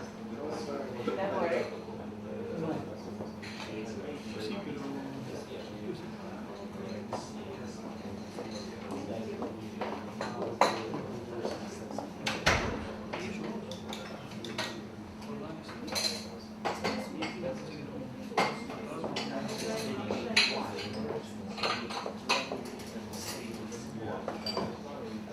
I think what we wanted to know is how many students after high school education go into university.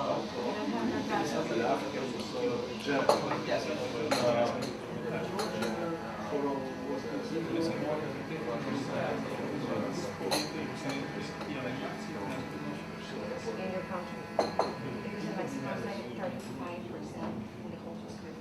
So it's kind of thing. Well, but I think it's not well, I think it's hard because we have this kind of Soviet experience and Soviet culture, yes, and so Soviet Union high education was completely free. There was a very high percentage of high university.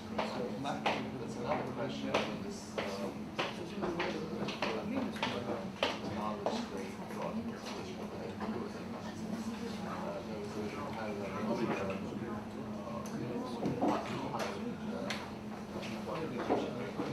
now that it's even lower, but Actually, you thought that you came from Jordan to the US. no, Was it in the country? So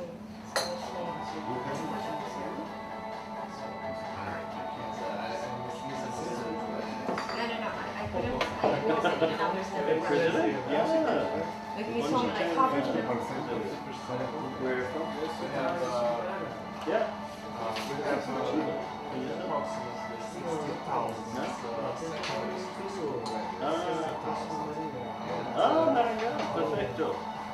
I'm in Maranhão, Salvador de Língua. Wrestling competition, yeah. It's my brother, university, but not all of them I'm are. not bringing you here, work or study or both? 30,000.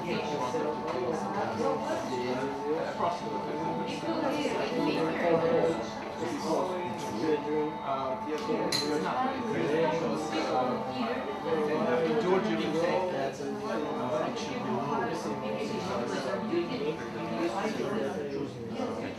You're working, but you're also studying, go to school, or?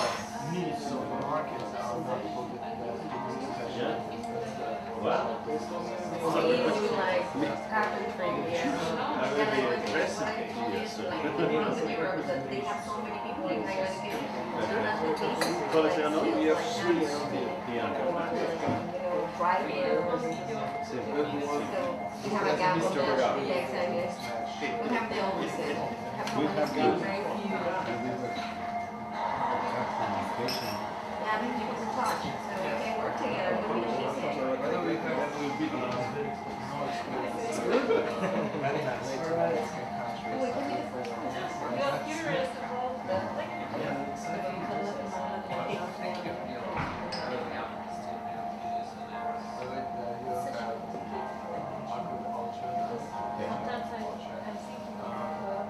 Georgia is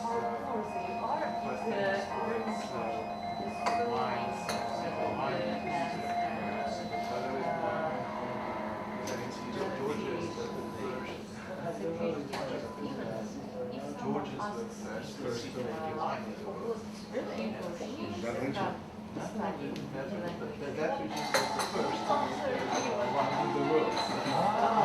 So they invented the wine. Thank you. We love it. This is Word of wine and Georgia then Greek European.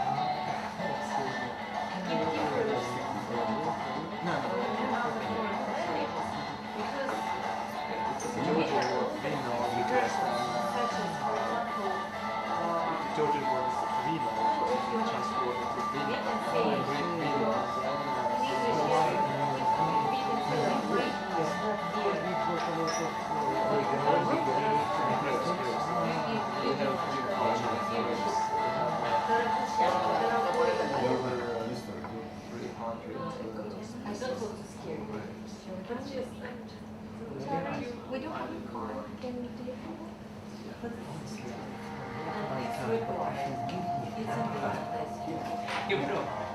Maybe you can write us the email. I can send it electronically. I've got it on my mobile. Maybe you can write down your email and you can communicate it through Where I'm from? I'm from Iraq. I'm resident in Jordan for the last 20 years. Most of my time is from Jordan and UK because I'm resident in UK. I've got residencies in Turkey. But I lecture in the University of Jordan, which is #1 public university in Jordan, the mother of the University of Jordan, and I come to UK to do some courses, conferences, and activities.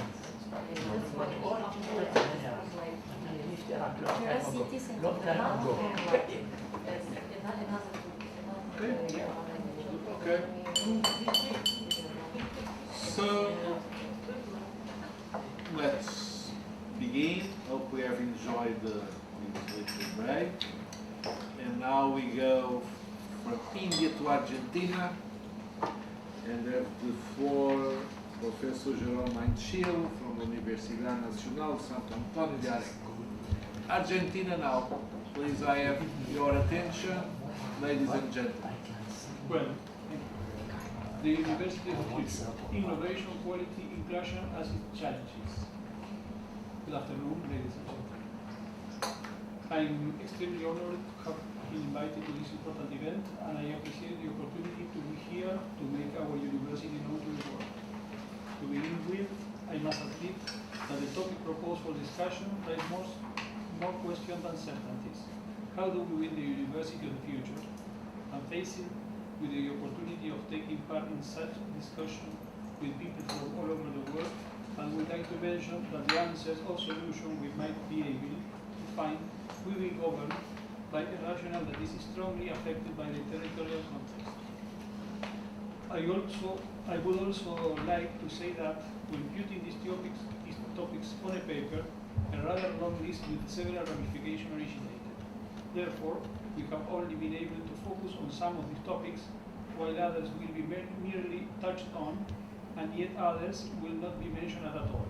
In particular, we have felt it to address the issue regarding the formation and development of scientific research teams. It might be necessary to cast a quick glance at this daunting new concept provided by the 21st century. The challenges seem huge and have already started knocking at the door of all universities. Artificial intelligence, fourth industrial revolution, planet algorithm, One Health, machine learning, commoditization, smart territories.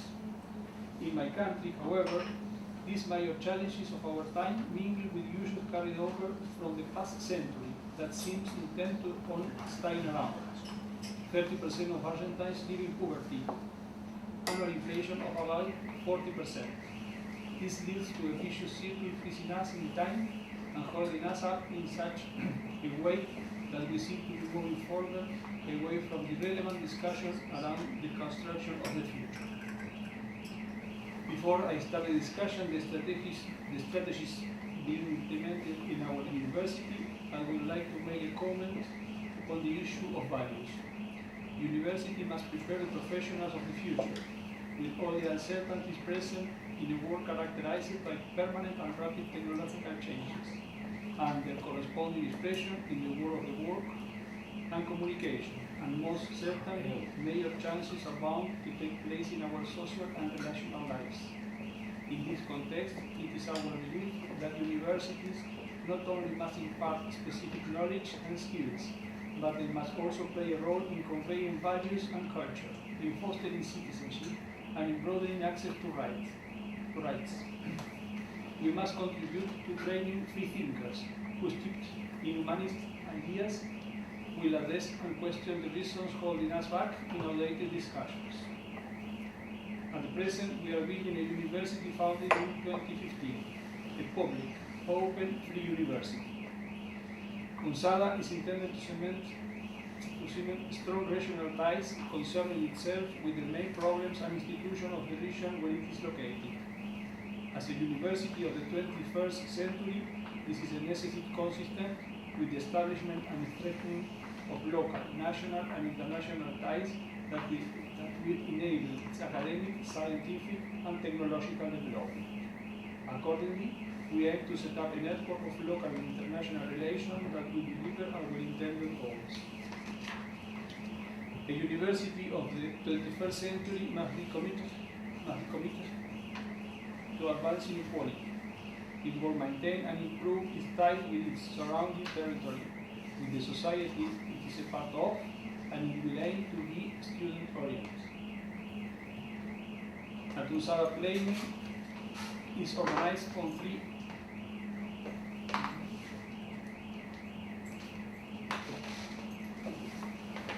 axes: innovation, quality, and inclusion, and three dimensions: socio-productive system, secondary education, and higher education. And this is performed by means of different strategies. First, innovation.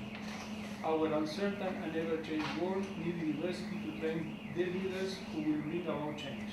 For this reason, the production and transmission of knowledge must be able to grasp with this new reality, to understand this new type of student and his or her new necessities, and to prepare a new type of teacher who will push the classroom boundaries.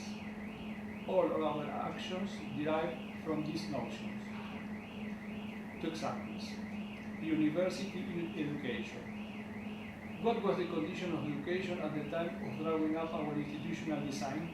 The figures of our educational system were working. Only 60% of the students actually finished secondary school. And according to national and international examinations, these students exhibit serious difficulties in reading comprehension and mathematical problem solving. This situation called for a critical definition, which has been outlined many times before, but in practice proved quite innovative, to establish direct relations with secondary education. Some figures may serve illustrative. Last year, we carried out activities in 66 schools spread in 8 different districts. Over 500 teachers took part in our courses and workshops, and over 2,000 students were involved in mentoring activities. Laboratory of Educational Innovation. This was created by the USADA to get together professional, specialists, and in-house teachers and researchers, as well as teachers from other educational levels and other institutions. We must understand that while the transmission of knowledge used to be in the sole hands of human beings, nowadays it has multiple actors, places, and methods. Its specific objectives are: encourage discussion about local, regional, and national education policies, to create space for reflection and training on didactic and pedagogical innovation resulting from technological and social change, to promote applied research on the didactic and pedagogical aspects of the act of doing in classrooms, to create spaces for the training of teachers and principals at all educational levels. Quality. Quality is the distinguishing feature among the function of the university. It allows graduates, teachers, and researchers to effectively transform our conditions. This requires an institutional commitment with continuous improvement, together with the development of ties with the social and productive worlds. Thus, our actions seek to accomplish this end. The university commitment with improving the quality of our education is enacted inside its own walls by means of assessment and self-assessment processes for monitoring institutional quality. Quality and territory should be not unlinked, since they both take into account the multiple perspectives from which the educational process may be addressed. Higher education in our institution is given a flexible approach that constantly allows for curricular adjustment. Continuing education. We understand education as a continuous lifelong process. Accordingly, since the start of our activities, we have invited to our classroom several professionals from different fields so as to raise the notion that the university is the natural venue for professional updating. To this end, lectures delivered from renowned specialists in agronomy, veterinary, and administration sciences have been held. Inclusion. Inclusion is central to ensuring social equity. This not only applies to the right to access higher education, but it must also cover permanence and graduation. The demand for higher education in its various modalities and levels grows very rapidly, and it calls for active policies favoring equality of opportunities. Student success is not the result of pure chance. Institutions need to commit themselves to a course of action that will be purposeful, structured, and systematic, and will involve teachers, specialists in student affairs, and administrators. Therefore, we have also devised follow-up and retention policies and strategies. We offer a consultation system, study skill workshop, sport and welfare program, we have a student grant program, and we have a shop training program. And as you can see in the video, we have cultural programs for adults and for kids. To summarize, the University of the Future will have an active involvement in pre-university education. It will concern itself with the content developed by secondary education.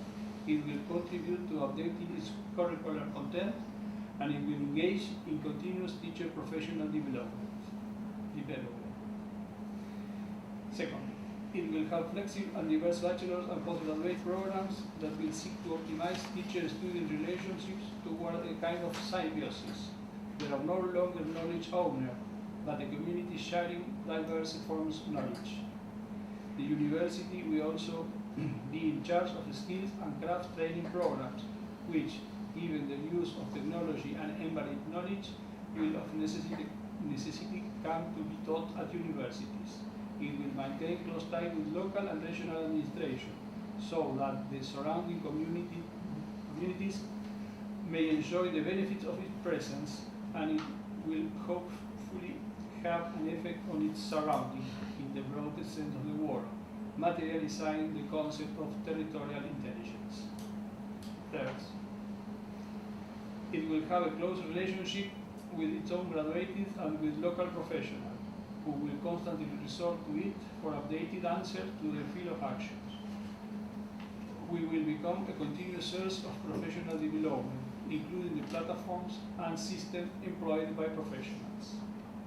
Fourth, it will concern itself with providing choices for older adults, with an ever longer life expectancy and a consequent need for content that might give sense to their longer lives. Fifth, it will be, of course, a cultural beacon. These challenges challenge me to share with you some thoughts of Joaquín González, an Argentinian former politician and educator, and the founder of the Universidad Nacional de La Plata. He would say, "The only one who are defeated in this war are those who believe in nothing, those who lack ideas. These ideas compel us to elect our university, because the university is itself the future." Thank you.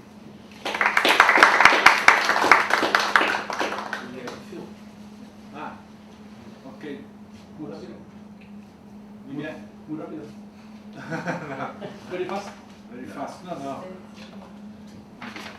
You have any questions? Yeah. Yes, good. Well, a statement and a question. I found that the synergy between K-12 education and your university was very interesting, given that you also focus on this older sort of element as part of the university. So you had both ends of generations covered there, which I thought was quite unique. I'm interested you used the word inclusion a number of times, something that resonates very strongly with me. And I think the statistic was 60% of Argentinians don't finish secondary, or 60% do. I can't remember which way around it was. 60% of kids finish. Do finish, so right. So 40% don't finish. Is there any thinking about trying to target that 40%, and so that even if they don't finish secondary school, that they could attend your university in some way into the future? Yes, I must cut my presentation, but we have programs to incorporate the people who has not finished the secondary to special programs to finish them when they are older, for instance, older than 20 years. But they don't need a traditional transcript. Before the authority is the secondary school. Mm-hmm. But after 20, you found a way around it. When they pass 20, we can get planning, for instance, to finish the school, or a special plan for each one to come into the university. Great, congratulations. Any more questions? En español.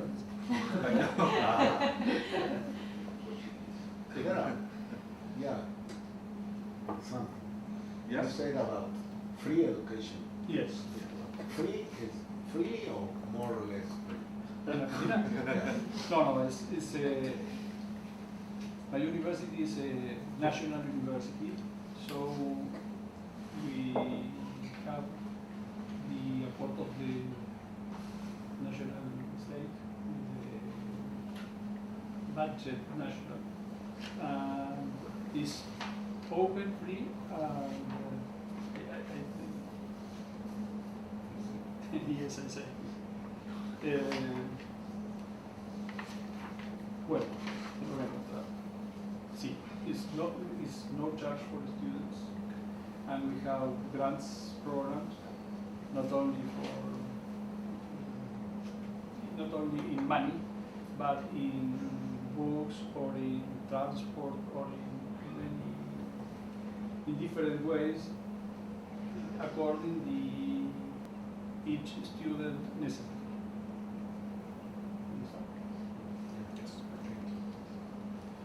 Okay, thank you very much for your presentation. Now, we up in the continent, we go to Mexico to hear your presentation. Will be Professor Leonardo Germán Gandarilla, Rector Universidad Politécnica de Almar y la Sierra, México. Let's go. Vamos. This time I'm read. Okay. As you wish. Hello. Academic freedom here. Yeah. The name is the University of the Future in Mexico. Polytechnic University. Superior education with quality and inclusion. The Polytechnic University were born in Mexico around 20 years ago. The first of this kind was opened back in 2001 in San Luis Potosí. Nowadays, there are 62 universities in 26 states of the Mexican Republic. In the last scholar year, in 2018 and 2019, there were 103,000 registered students in 94 academic programs that involve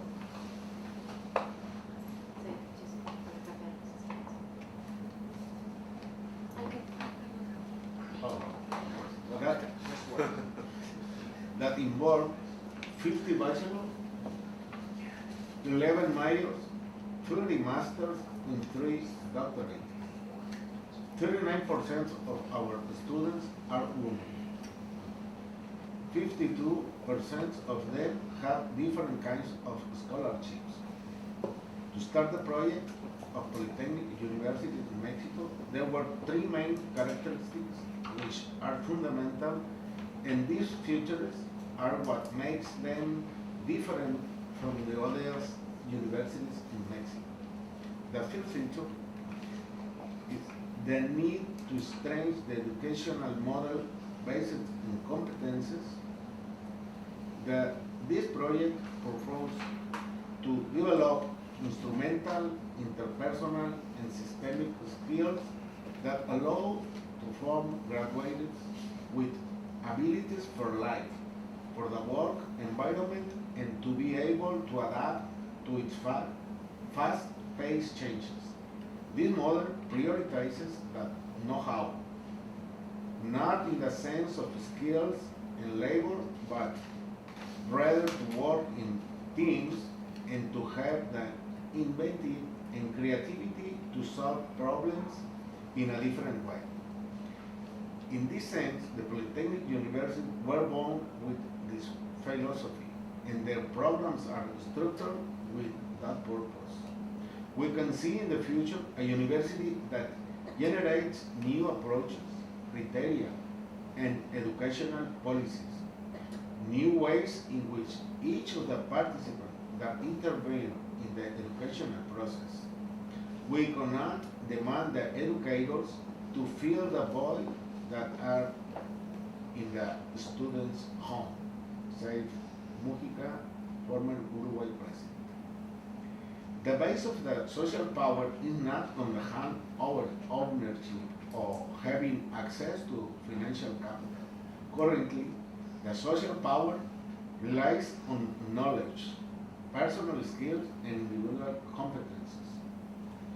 These qualities are what Polytechnic University aims to develop to achieve a real change on the near future. Nowadays, with the universal transition we are living, we need to be part of a society with emotional intelligence, where it's not necessary just to be knowledgeable, but also to know how to live and to interact with others. We can foresee that Polytechnic University will reinforce the competences model using more technology, and they will be fully equipped with modern labs and academics who come from prestigious institutions.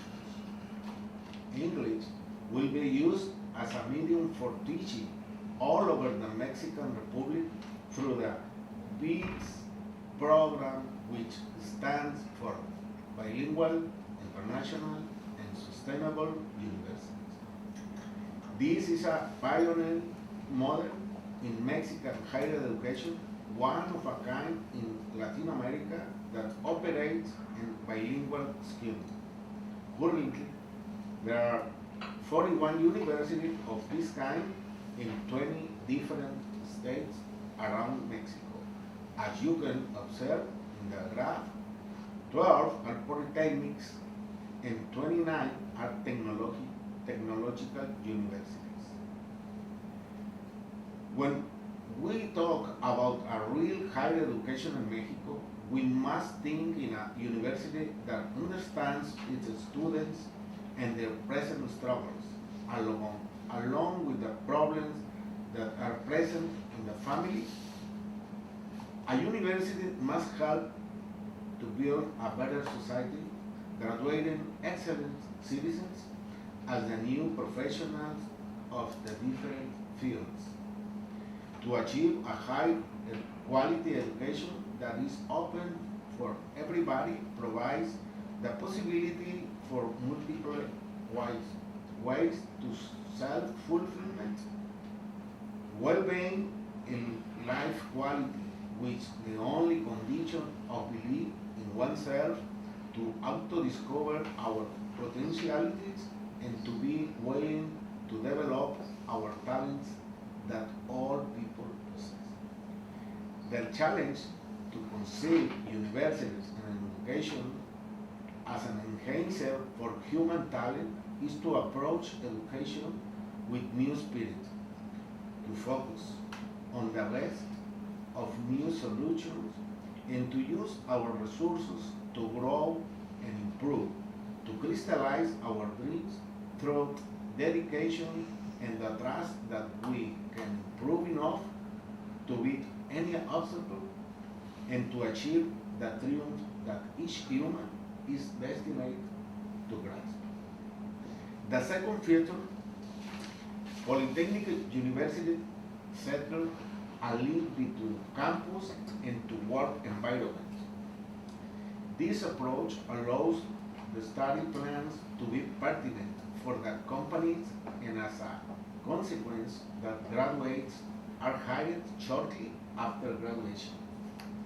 The Polytechnic universities are work with the government of each state that detects the needs and look for geographical spaces so these institutions can be built close to industrial or technological parks with the intention to inspire students to find their call in science and technology.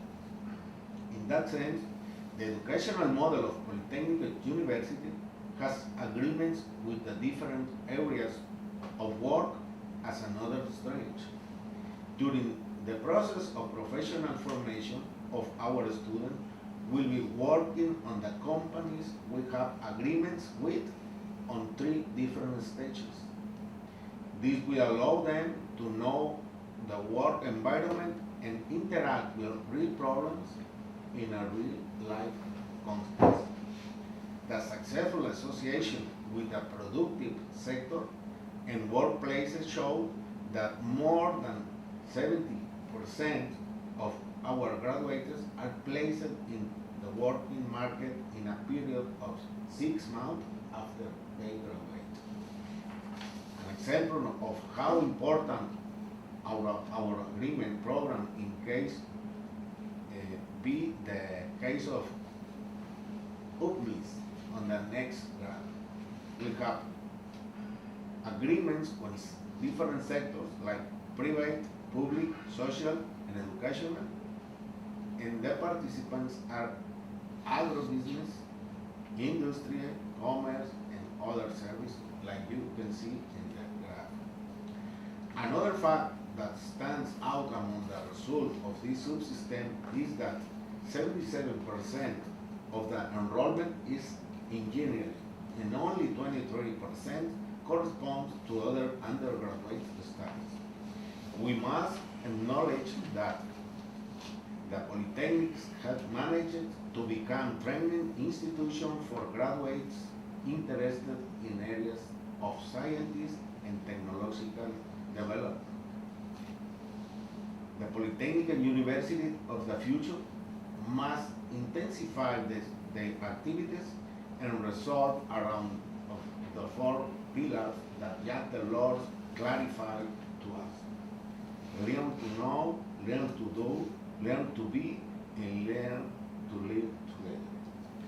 As universities, we must develop professionals to be successful not only in the classroom, but in the world.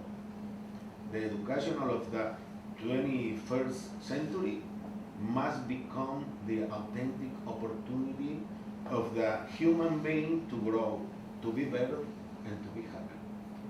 The third characteristic the Polytechnic University possesses is to locate themselves in municipalities with the lowest percentages of success to higher education, and yet they are close to potential employers and offer educational programs appropriate to the needs of each geographical region. Offering degrees such as agrotechnology, biotechnology, environmental technology, industrial safety, animal production, energy, petroleum, biomedical, and aeronautical engineering, as well as other engineering such as telematic, robotic, and computer systems. These 3 qualities distinguish Polytechnic University from the rest of the public higher education institutions. Also offer almost 20 years of operation. They have shown to have a higher academic quality, considering 33% of the enrollment in registered in quality programs, 83% of the full-time professors have master or PhD degree, and 12% of the full-time teachers belong to the national system of researchers of CONACYT, el Consejo Nacional de Ciencia y Tecnología de México. The Polytechnic University have quality indicators that have placed them in acceptance and social recognition by the parents of the thousands of graduates as well as by governmental authorities. To remain on the path of considerations, polytechnics must continue to equip themselves better and better by continuing educating their professors and researchers. We must maintain integral formation promoting permanent education throughout the life of their graduates and their students. Universities must raise young people with healthy coexistence, promoting sport, artistic and cultural practice, which influences the formation of better citizens. Universities must adapt to the use of technologies to optimize costs, reduce hours of student stay in campus, increasing their internationalizations, training activities among other growth options, and improve their way of seeing the world. Polytechnic universities serve the young people from Sinaloa and Mexico under a concept of public university. Young people who are still the first generation of their family to enter higher education and will be the only legitimate means to achieve the social mobility they aspire to, and therefore to be able to form Mexican families with a job and a social stability.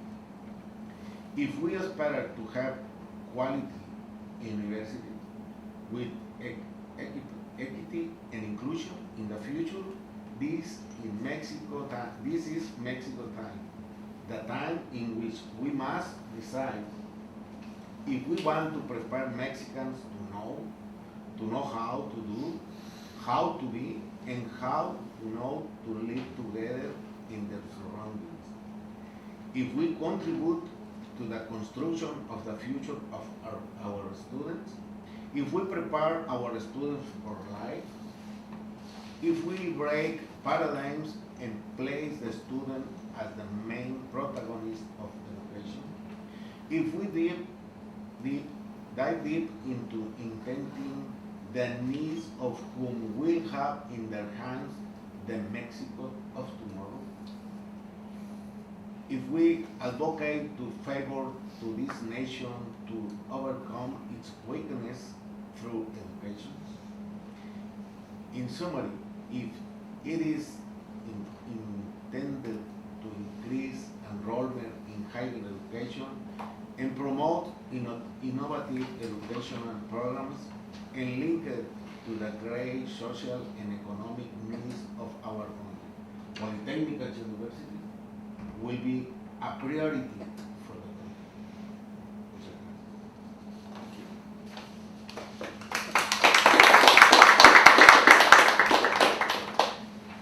Muy bien, very well. So, questions. You are not going to question yourself, so questions from the rest of the board. Come on, it's your turn. Comments. Comments? Yes. Going back to the University of the Future, just come to my mind that the universities shall seriously think about two matters. They should establish a centers specialized in academic quality assurance and make use of the experience of leading universities in the world, and particularly UK universities, for example. This is one issue, and also have to think seriously about the international accreditation of their program. It's not enough to wear nationally only and focus on the national accreditation. More comments or questions? Well, can you explain me a bit better the differences between polytechnic university and classical universities, and I think in Mexico you have also Universidad Tecnológica, no? Yeah. The difference between the three. What? Can I explain in Spanish? Yes. I will translate it. Okay, translate. Decir, 30 años antes 30 years ago, surgieron las universidades tecnológicas the technological universities were born. con el propósito de formar técnico superior universitario. The intention was to form university technical graduates, Only, no ingenieros. not engineers. 20 años después 20 years later, surgieron las universidades politécnicas the polytechnics were born, que podían formar ingenieros, pero además crear maestrías, doctorados, contratar profesores con nivel de maestría y doctorado para hacer investigación. Okay, so the idea was to hire engineering, so they could also teach on master and PhD, and also to do research, which is different from the technological. Fundamentalmente, esas son las divisiones entre los dos subsistemas o modelos. That's the main So, division. la Politécnica es mayor, más amplia que la tecnológica. Okay. Pensaba que era al contrario. Pero 10 años después, 10 years later, los técnicos superior universitarios también querían ser ingenieros. the technical superior students wanted to be engineer too. Entonces, el subsistema de universidades tecnológicas pasó al nivel de graduar ingenieros. So the technological association decided to make the polytechnic so these people could graduate as engineers, not only as a technician. Pero ellos no tienen por normatividad contratar maestros con grado de maestría y doctorado como las politécnicas. So they have as a policy that they won't hire master or PhD professors, which is different from the polytechnics, which we do. Y como comenté, ambos subsistemas tienen la convicción por normatividad de tener vinculación con los sectores productivos 3 ocasiones en el transcurso de la trayectoria escolar. So both of them has the policy that both technological and polytechnic needs to have a link to the real world through having like agreements with different companies, so the students can have in 3 different occasions the ability to grow skills through actually doing like our friend here said, and that's what distinguishes them from the different public universities in Mexico.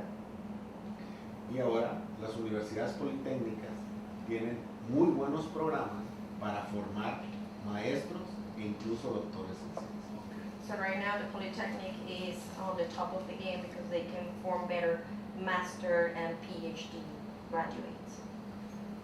Algunos de nuestros profesores fueron formados aquí, en Europa, en UK, Madrid, Francia.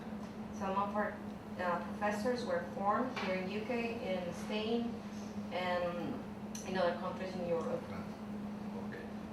La diferencia face a las antiguas, por ejemplo, Universidad Autónoma de Ciudad de México. Principalmente, estos dos subsistemas ofrecen carreras de ingeniería. Okay. Las no, otras no. No contadores, no abogados, no médicos, filosofía, sociología, no. So basically, the difference between the traditional universities and the polytechnic and the technical universities is that they form engineering students, not social students, so no psychology, no doctors, nothing related to social science, yeah. Pensamos que México ocupa muchos ingenieros. We think that Mexico requires more engineers than social students. La otra diferencia enorme es que las autónomas se llevan todo el dinero. So the huge difference is that the traditional universities take all of the budget.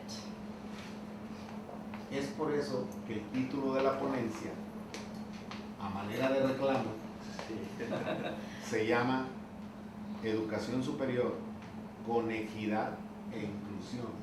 Es un reclamo para el presidente. So that's why the topic of his speech is as a way to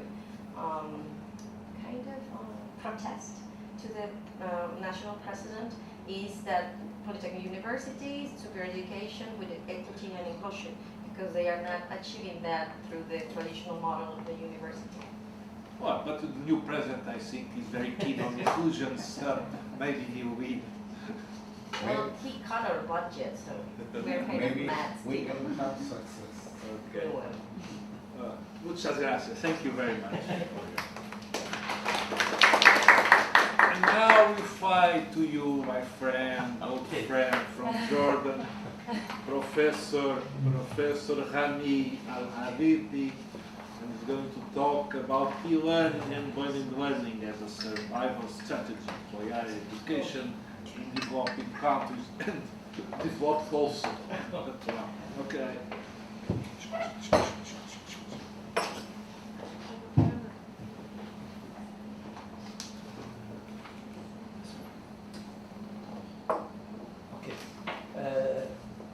First of all, thanks a lot for the Oxford Academic Union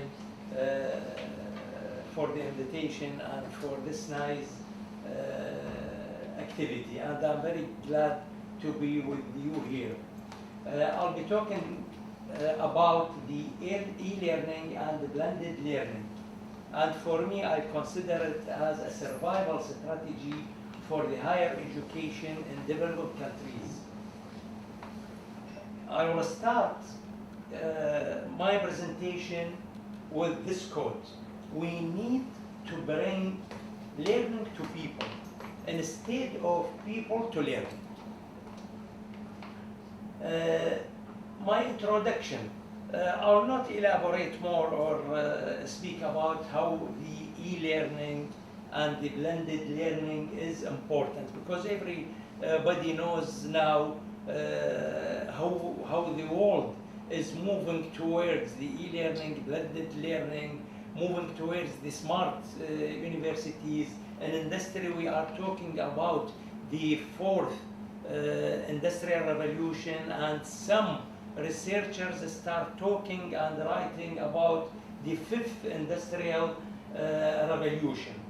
And I believe, when I focus, and according to my long experience with Arab higher education institutes, I'll focus on the Arab universities, I think they have a big problem in this issue and a huge challenge in adapting to ongoing changing market needs.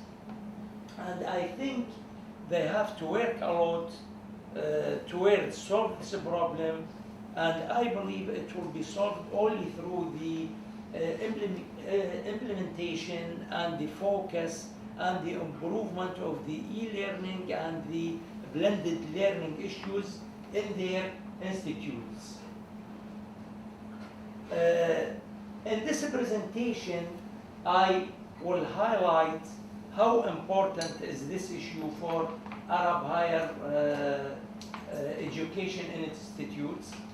And everybody knows that those days the information is no longer the primary goal of the education, because with the communication improvement, with the social media, with the data bases, with the website, everybody can get the information very easily.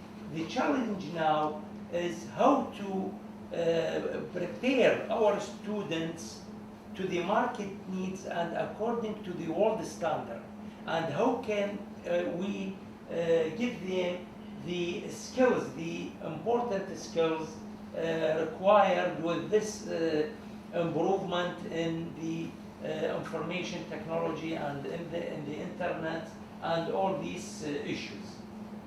And now I think we have a problem from the student parts and side, and also from the staff themselves in the area. Talking about the students, those days, the students, the top students are not the students who master the information, but the students who can think critically, the students who can use the technology, the students who've got a good communication skill and good and can write very well, and also they have a social skills. The solution, how we solve this problem between the universities of the past and the future university. From my point of view, the best solution is the on-learning issue, and the blended learning is also included. Why I'm talking about the blended learning? Because many universities in the Arab world, they don't approve the study and the certificate who's done through the e-learning completely. And many institutes, even around the world, they don't agree to give a certificate for somebody who didn't know the country, who doesn't study physically in their campus, who hasn't learned the culture and see the laboratories and take some lectures inside the university itself.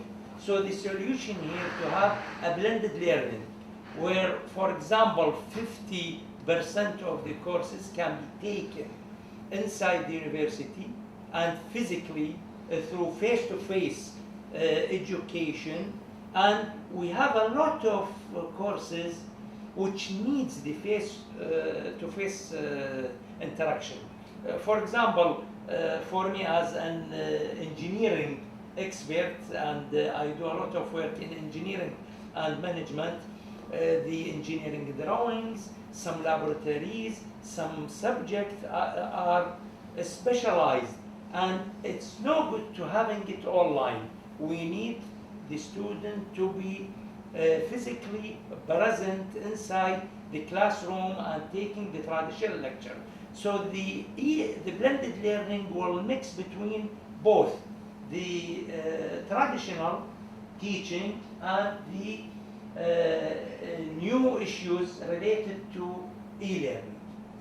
And one of the advantages of the e-learning and the blended learning, that it allows the student to study anywhere, anytime, all the basic education, and upskill himself, and it will be available to more people, because in some countries and some areas it's very difficult for some students to attain for the whole 4 years or 5 years whatsoever and take all the classes physically, either for communication problem, or maybe he can't do it from financial point of view, or he's taking a job and working part-time and so on. So the e-learning will be a good solution for this segment of the students and the people. And the universities must also provide online registration. We need an electronic access to the university services, and also we need a prompt feedback.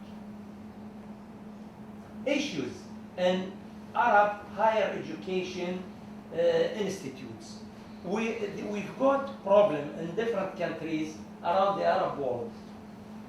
The main problem is the increase, a huge increase in the number of the students, especially in higher education. And I think this is maybe a global problem, but you can see it clearly in the Arab world. And you can't solve it with the traditional studies. It's not always possible to make the teaching available for this huge number of students.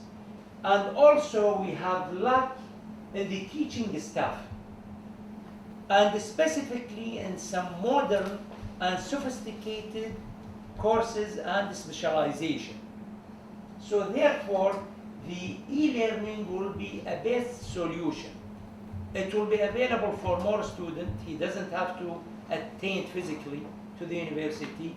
And also through the e-learning, you can attract a lot of professors around the world who can give a lecture through the e-learning interaction, while it will be very difficult for you to attract them to attend in the university, maybe because the differences in the living standard, or sometimes the security issue, cultural issues, and so on.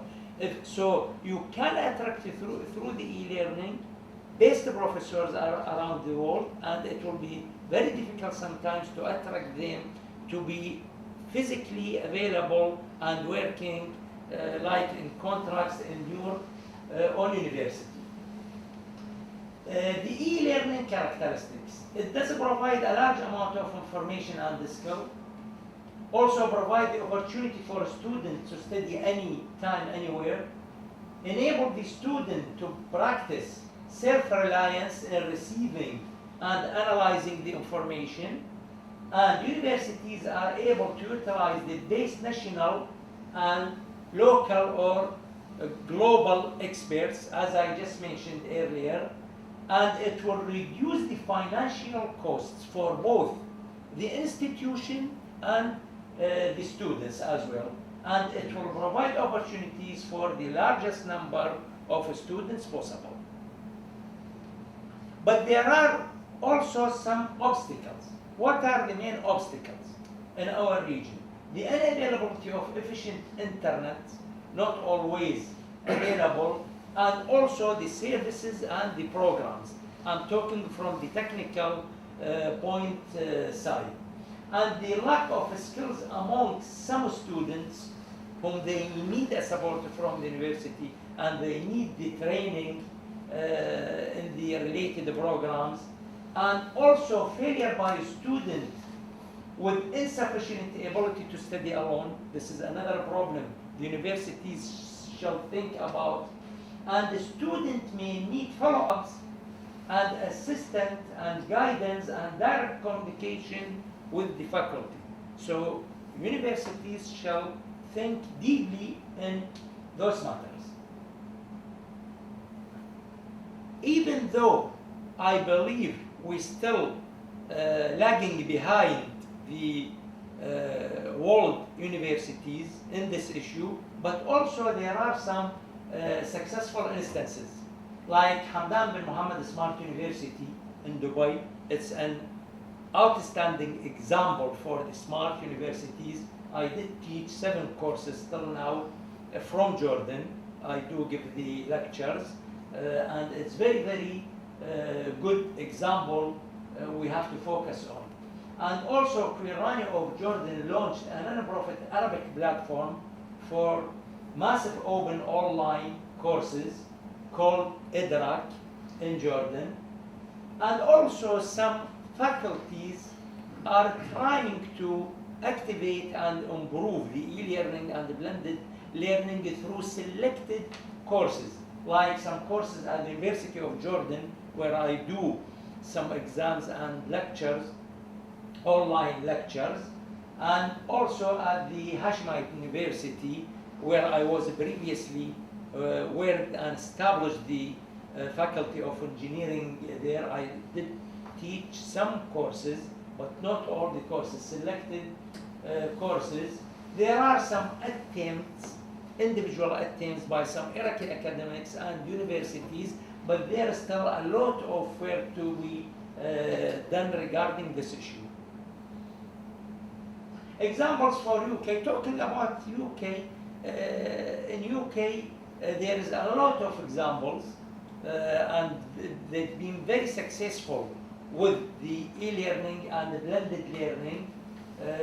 For example, University of Manchester and some other institutions, they draw a framework on experiences of designing, building, and delivering the successful flexible learning programs within the Faculty of Engineering and Physical Science specifically.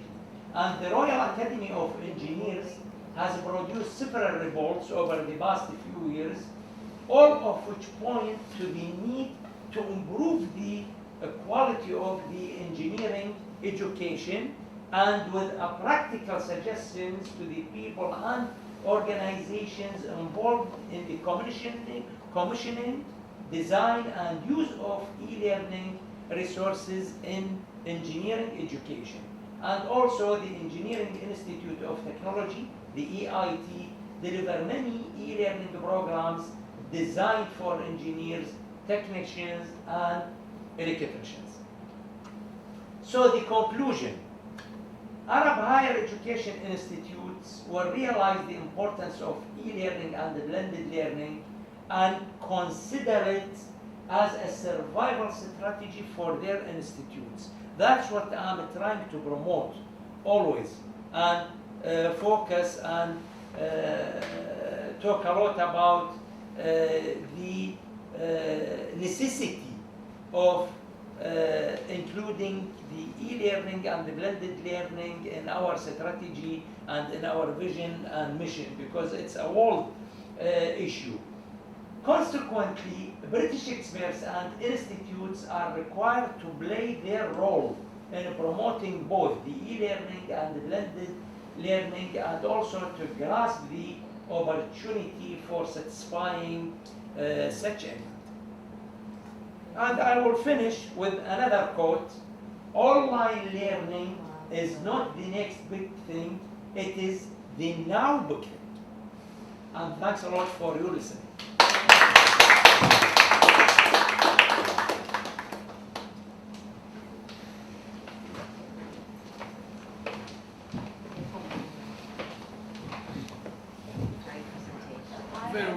Okay. Shoot now. It's not a question actually. Like I would like to give some input on your presentation. I'm not against e-learning. Of course, it's the need of the generation today. And I completely agree with the positive points of e-learning. Also, I agree with the obstacles of e-learning. But like, since I'm from India, I believe in unity in diversity. So when we talk about learning, especially at a global level, different students from different parts of the globe come together on a common platform. They meet, they interact. Don't you think, like, that e-learning cannot be that effective in that case? Because what I feel is, like, I'll give you an example. Like, today we all are gathered over here. Everybody from like wide range, like different countries. This program could have happened on Skype. Yeah, that's an example, kind of an example of e-learning. But why we are here together discussing, finding out solutions, commenting on each other's presentations, exchange of ideas. Don't you think this is more effective? Yes, I believe if we're talking about taking the degree purely by e-learning, I'm not with it, I'm against it. That's why I focused a lot on the blended learning. And from my personal experience from Hamdan bin Muhammad Smart University, which is a very successful experience, what they do, all the basic course for more than 2 years, at the beginning the students have to be in the campus, they have to study all the subjects which needs the interaction. But before the graduation, usually in the universities, we go more to the specialized courses in the 3rd year or the 4th year. In the specialized courses, I think the blended learning will be very useful. First of all, you can attract the best professors in their field, which might be not available in Dubai or in Iraq or Jordan. And also the students can share the experiences through the interaction, because they will have a lecture and through the internet. But the lecture, according to the quality, academic quality assurance, should cover 5 different modules. The PowerPoint slides, there are some exemplary organizations, some educational videos, assignment, individual project, and the group project.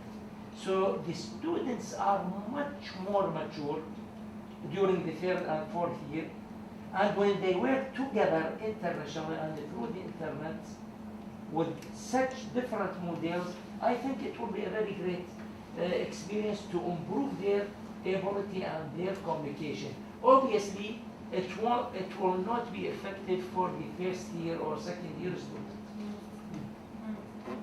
But still, sir, like, I have been using technologies like augmented reality, virtual reality. Don't you think that through all these things we are heading towards complete virtual world?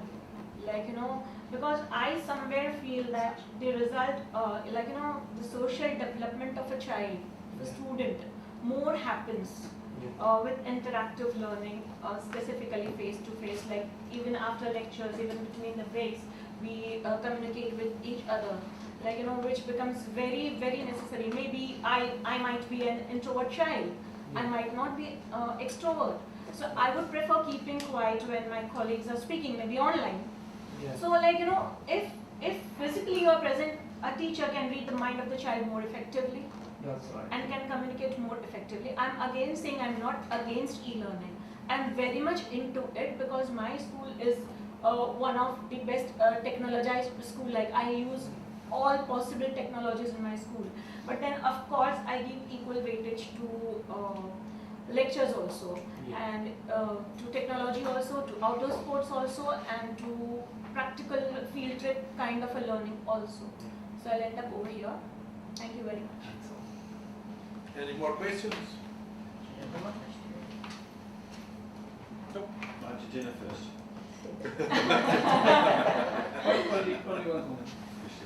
The part that, like she says, I think the new students maybe for the first time they must to learn to study, but like you say, not for first and second, but and the second comment is in the way you have the presentation at the first time, that the steady increase of students number is not a problem, it's a challenge. Yeah, that's right, yeah. And honestly, I'm focusing on this issue because of the huge number of students, and also because in the region there are a lot of problems, a lot of security issues. So even the national professors and experts are flooding the country and working somewhere else. So it will be very difficult to find a national professor who's very expert in his field. Like me, I left Iraq 20 years ago. I'm not living in there. I'm Iraqi in origin because of the situation there. And it will be more difficult to attract somebody from UK or from the United States to give courses and work traditionally. So it's like a suggestion to solve a problem. But for me, if you're talking personally, I prefer to use the e-learning in the training. And I did in Oxford some presentations and lecture about e-training. For the graduates, the training through online will be very, very good. And also, the e-learning issue will be very good for graduates who want to improve themselves in a specific subject or in a specific field, and he doesn't have the time to do it traditionally because he's either working or he's busy with his job, he haven't got time, so he can improve himself and take the courses during his free time and have some certificate to progress his career. In this case, it will be very, very good. Yeah, just leading on a little bit in terms of quality. I've participated in many courses, e-learning courses, various levels from various countries. My observation is the quality of the learning experience, like the learning experience in a regular classroom, is very much tied to the quality of the professor or the teacher and that online platform. I've had outstanding experiences learning online, and I've had terrible experiences learning online. So while I think e-learning has many applications, and I think you presented those very well, we also need to be very mindful of the quality of the educator behind the platform. Yes. Absolutely. Yeah, this is a very important issue. And talking about Dubai's Smart University, Hamdan Mohammed University, they are very strict and they are very professional in choosing the professors, and they have to have a lot of interviews, professors who are very, very capable in their field and did a lot of teaching, lecturing, supervising students and the graduation project. And also there is a continuous development. We are under continuous improvement, and we take a lot of training courses from specialists and technicians in university to improve our capabilities in the e-learning and how to deal with the model program itself. So this is very important with the e-learning. Okay. Just to continue the concerns that Samani has raised. You have listed the advantages of e-learning, and we obviously agree. But there's something like, of course, the main purpose of the university is to disseminate knowledge, but still there is a very important role that the universities have is socializing and professional contacts and many other things. What do you think can be the smart university upgraded the way that it's offered even the socializing services to the distance students?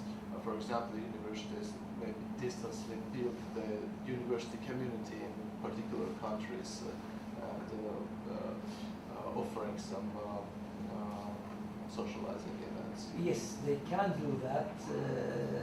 And also during the exams, Hamdan bin Muhammad University, they have to attend physically. There is no online exams. So they can take the lecture, they can study it on their own time. All my lectures are recorded, okay, and he can listen to the lecture in his free time whenever he wants. But during the exam, the graduation, some social activities, he's supposed to be in the campus physically. I do the correction and I do the exam electronically, but for the students have to be available inside the campus. I have a question. Yeah. I just want to add on to this. Like if you take a lecture, if your lecture has been recorded, Yeah. and if a student is having an exam, say by tomorrow or day after tomorrow, something like that, and if the student is having any doubt, and if he is like, he gets time in the evening, maybe late evening, and he's going through the lecture and he's thinking like, okay, this is still not clear, I need to ask. So then, what I was thinking is like, maybe you might be available at that time, you might not be available at that time. How do he clear his doubts, consequences? Like, I was just thinking that while you were speaking that. There is a chat portal, and the students can exchange all the ideas between them, and also the lecturer can interact. So personally, what I do, it depends about the professor. Whenever I have a free time, I have to go to this chat portal many times during the day or the night, read all the discussions and give my idea and the replies. So he can either do a private chat with me, or maybe he will put his questions and his idea available to all the participant students. Do you think, like, the countries, sorry, sir. Yeah. Do you think the countries who have actually a certain kind of a problem or obstacle, and who, for whom a complete e-learning is the need of the times, is the need of an hour. Yeah. So if structured properly, Yeah. keeping everything in mind, we can generate a very good curriculum for e-learning. Yes. A good Because- university for e-learning for those countries. Yes, I believe that if they focus on the infrastructure and the technical side, because what I've noticed, the technical side is very important. For me, while I was doing the lecture, when there is a problem, the technician goes to the team viewer from Dubai and he fixed my laptop during my lecture. Yeah, So you need technicians A always strong available, technical very background. skilled people, very strong internet. Correct. Definitely there are some problems sometimes because one day I was lecturing and one of the students, the internet and his voice wasn't clear, and I don't know, I didn't open the camera, I deal with them as names and numbers, and he was apologizing. He said, I'm sorry, Professor, today the internet is very weak because I'm taking the lecture with you from one of the villages in Thailand. And I was shocked. I said, oh, bloody hell, I'm sitting here in Jordan and the technician staff in Dubai. And the guy who's taking the lecture is in one of the villages in Thailand. So there are very attractive, very flexible, very nice things about the e-learning, but also there are some fears, if it's often, like, you know, then it is a matter of concern. But if it is occasional, like, you know, even human error is there. Like, you know, right. even professors remains absent at times. Yes, So, that's right. like, you know, at times student remains absent. That's Correct? So if it's occasional, the things are different. It should not be often, like, you know, That's right. that technical background and that infrastructure has to That's, be there. and honestly, I've noticed I give much more material during the e-learning because I'm like monitored. The time is monitored, my lecture is recorded and downloaded for quality assurance purposes and also for the students to listen to it and read it whenever they want to listen to the lecture, which is not available in the traditional lecture. So I think in the specialized courses and with professors with a huge experience in their fields, I believe the e-learning is much better than the traditional. Apart from that, no, there will be a lot of troubles with the students and the staff themselves. Yes, but the system works only with the compromise of the professors. Yeah. Because it's necessary to change the mind for many professors because you have hard work in learning because the student, like you say, a toda hora, every time.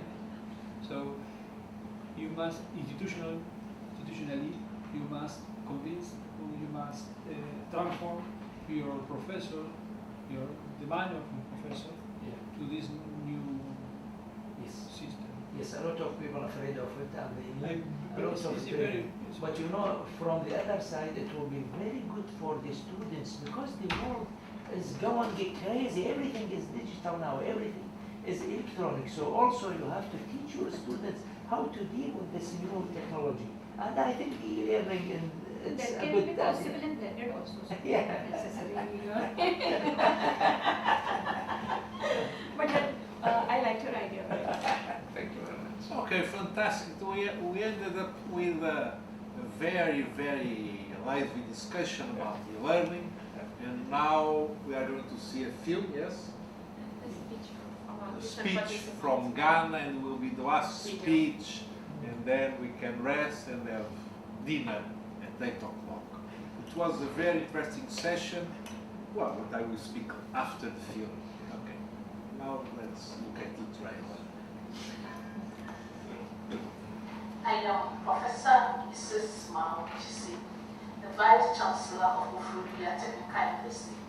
Ufurubia Technical University is located in the eastern part of Ghana in West Africa.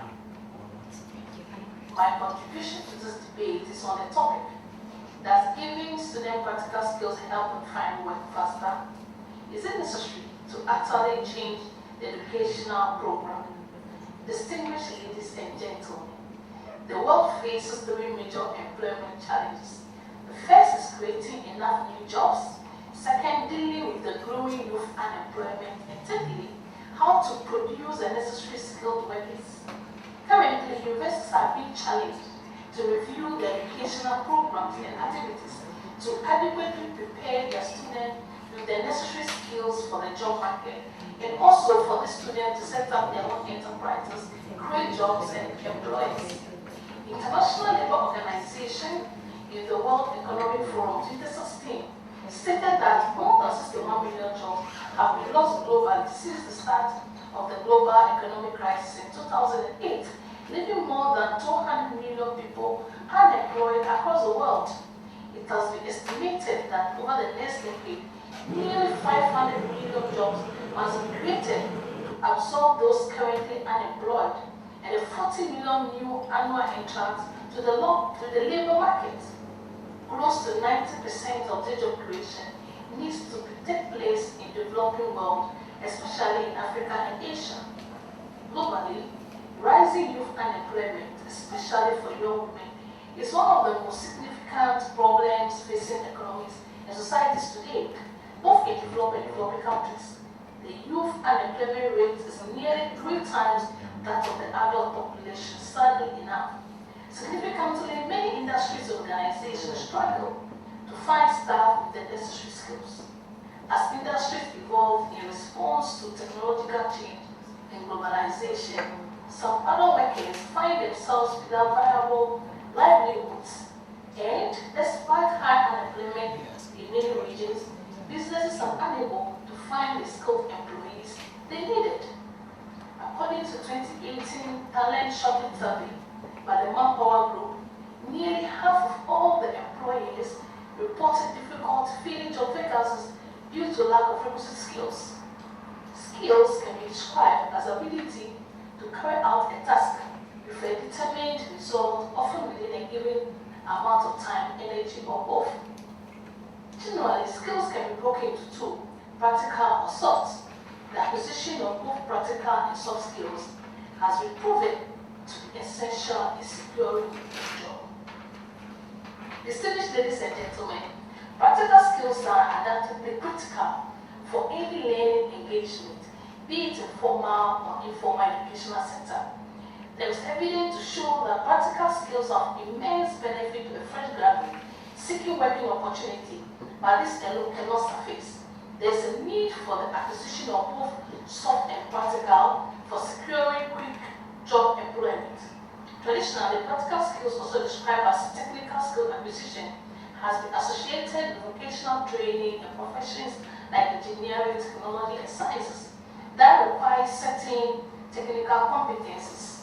Modern universities are actively involved in teaching and research in science, technology, engineering, and mathematics, STEM-related fields. These universities are challenged in recent times to provide opportunities for more practical training to beef up the skills requirement of employers. The practical training is at the very foundation of what needs to be put in place to facilitate quicker job acquisition. Practical skills are taught and learned in labs and real work setups. Nonetheless, research has proven that practical skills alone do not guarantee quick job acquisition. What guarantees that a graduate will get a job quickly after graduating from college is acquisition of both skills, knowledge and master plan. And practical skills, very important. The possession of knowledge, clear plan, technical skill acquisition, and mastery is critical. Distinguished ladies and gentlemen, having a set of indispensable soft skills such as communication, teamwork, and positive attitude can go a long way to increase the chances of getting a job quickly. Employees tend to look out for how a new employee will fit into the organization culture, very important. These soft skills tell a lot about a potential employee, and so having a set of this ready in addition to technical skills. Through internship and other contact organizations can go a long way to increase one chance of securing a job quickly. It is noteworthy that a significant aspect of skills acquisition is the concept of skills in demand. Skills in demand seeks to match skills development in educational institutions to industry and community skills need, and blended with employment and entrepreneurial activity. It integrates 3 elements: skills relevance, skill quality, and access to training. It's highly important to develop relevant skills by working with educational partners to mobilize industries and communities to co-define skills relevant to employment, entrepreneurship, and environmental conservation. Competency-based training and assessment is very helpful in developing quality skills through industrial organization and partnership. Distinguished ladies and gentlemen, indeed, practical skills for profession have its benefits. But practical skills alone, without the knowledge of the industry and job situation, have little help to prospective job seekers. Distinguished ladies and gentlemen, another major factor that is very critical to graduates securing jobs quickly, which a typical university of the future must pay attention to, is entrepreneurialism. Entrepreneurialism is recognized as a way of preparing students for a life that will require constantly upgrading skills, being flexible and open, and in many cases coming up with their own small and medium enterprises. It entails equipping students with entrepreneurial and innovative attitude tests, traits, and skills, a mindset that is needed at the world of work to enable the graduate easily fit into the job setting and empowering them to set up their own businesses. Employers are now looking for creative, innovative, bold, enterprising young graduates. Graduates are able to show they have what it takes to take decisions to create startup, run their own businesses, stand a good chance of getting jobs faster. Equip the student with the requisite skills, therefore involve incorporating all the major factors discussed. That's entrepreneurialism, soft and practical skills. Integration of those factors will adequately and competently prepare them and make them knowledgeable in their chosen career. This has the potential of helping them secure work faster than just giving them practical training. The old model of practical training involved hands-on training without the soft skill. The new model, however, incorporates other critical activities like soft skill entrepreneurialism, and all this leads us to our model, that is the AKS STEM model. The AKS STEM model comprises of awareness, knowledge, skills development, entrepreneurialism and networking in science, technology, engineering, and mathematics field. The AKS STEM model requires a conscious and proactive effort on the part of a prospective job candidate to be in a state of informed awareness about the field he or she is not only interested in, but research also suggests a current and future prospect of job opening. Distinguished ladies and gentlemen, this model suggests that the prospective job candidate must be aware of these prospects before choosing a major program in the university and stay aware of this field's specific prospect over the period of study. The next phase of the model suggests acquisition of knowledge in the field. The knowledge involves the collection and synthesis of information on anything that is relevant, needs to be done and known in the particular field of study. As the world keeps advancing in artificial intelligence and automation of certain job processes, there have been indications that certain skills will be handled by machines, rendering human interventions unnecessary and leading to low demand for people within the skills. A potential job candidate is therefore required to immerse himself completely in this knowledge for it to be beneficial in job search engagement.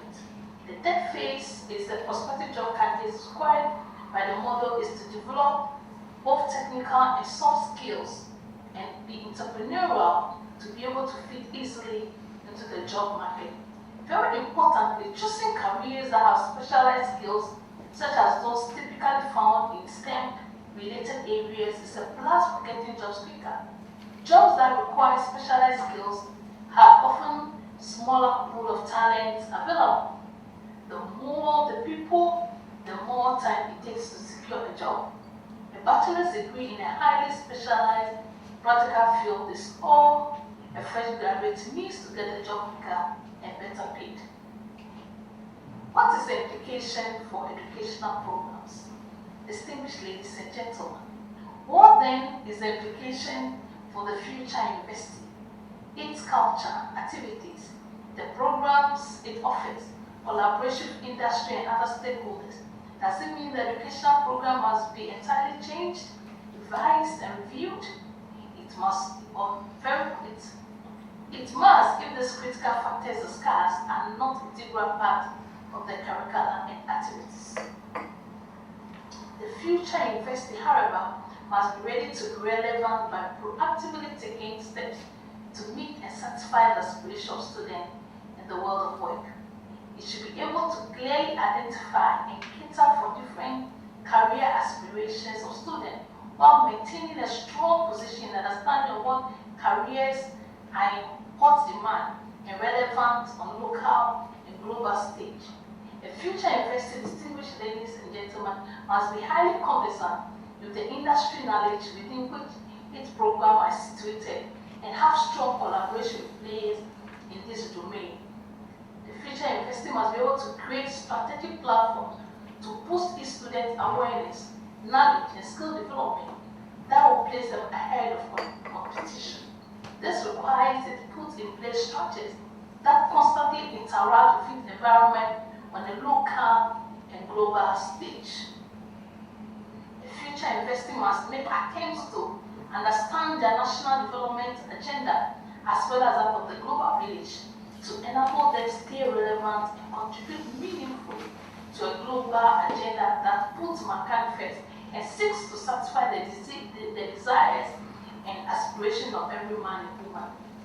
Distinguished ladies and gentlemen, a change in educational program is considered a step in the right direction, but must be considered in tandem with the demands of the world of work.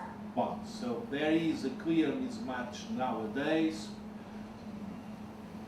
Perhaps there was too much social sciences in universities and less engineering and technology and those new skills concerning IT and artificial intelligence, maybe that. But the mismatch exists and should be solved. The second aspect that a lot of you have underlined is about inclusion. Universities should be inclusion spaces and not as usual. For instance, that's one of the big problems, an exclusion place. That is very difficult in practice to promote the inclusion because sometimes exclusion and inclusion begins not in the entrance of the university, but at childhood, at birth, and sometimes it's difficult to create inclusive path toward university. To be completely inclusive, universities maybe or perhaps should accept persons without the necessary formal previous degrees. That is a thing that a lot of countries are analyzing to adopt. More than 20, more than 23 without proper degrees, but maybe it is a solution for inclusion. You have referred also citizenship as one of the results of learning, not only to know the syllabus, but to know how to be citizen. That raises two questions. The question of what we introduce and how we pay the syllabus and the curricula to make the good citizens, first question. And second question, develop what is the good citizen. Maybe for you will be one thing, for you will be another thing. So what is the citizenship? What is a good citizen? Maybe a lot of here in this room disagree about that. So in the end, it should be not so easy If you ask Trump what is a good citizen, or your president in Mexico what is a good citizen, maybe their opinions will be a bit different. For instance. So, the question of citizenship is a difficult question in the end, because obliges universities to define a philosophy, to follow a certain approach. Well, concerning e-learning is a different aspect. You have my professor Aditi has created a very interesting discussion. But as you mentioned, I suppose there's a question about e-learning, and that question is the results of learning. Are the results of e-learning better, equal, or worse than the results of presential learning? I don't know, but in the end will be the litmus test about e-learning, the results of learning. And finally, from Georgia, we have collaboration, how to improve collaboration between universities. It is very difficult in practice also, because good universities don't want to collaborate. They want to compete, to be the best, to have more students, to earn more money. That's the truth. Maybe they pay lip service to collaboration and create some small departments for collaboration, and they say they collaborate. But in the end, they don't want to collaborate. And the other question, some years ago, I have conducted a study for a European government concerning what we can call bad universities. And my proposal was to make a big fusion of the bad universities and transform from that fusion in a good university. And they did not accept that idea because they said, no, if you put a lot of bad universities together, you create a big hole. It will be a big bad hole. So the collaboration of bad universities and also that problem of the big hole. So in the end, we don't know for sure. I am only raising questions and not giving answers, because you gave the answers, now I raise the questions in the end. And well, I think those were the main aspects that we have discussed today, and were very engaging and challenging. And as far as I am concerned, I'm very satisfied, but it's up to you to be satisfied and to have enjoyed our session, and now to rest a bit and enjoy the lunch, the dinner at 8 o'clock at the restaurant called Cosmos. Huh? What? Ah! The most important. Well, yes, yeah. And now we are going to the Hollywood set to deliver the certificates and the awards and the membership attribute of the academic union. Very well, let's go. Don't try it risky.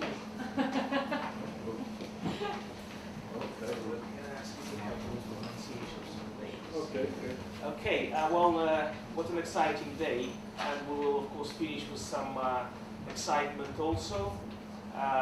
After the diploma presentation, we're going to have a dinner, which is a social event, so it's quite informal. You don't need to wear your suits. If you wish, you can. It's a casual dress. The place is called Cosmo. It's very international, just as our room today, and it's located at number 8 Morden Street. And you're very, very welcome to come and have dinner with us. Before we turn to dinner, of course, can I announce your names, and if you could please come and receive your diploma. Yes, Professor, to stand there. So the first, can I ask Dr. Hani Al-Hagid from the Department of Industrial Engineering, School of Engineering at the University of Jordan. Hello.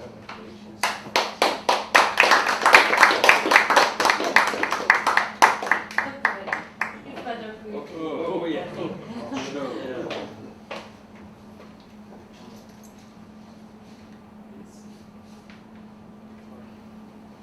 Thank you very much. Next, can I ask Dr. Geronimo Angel, Director of the International University of Sant'Antonio di Areco, from Argentina.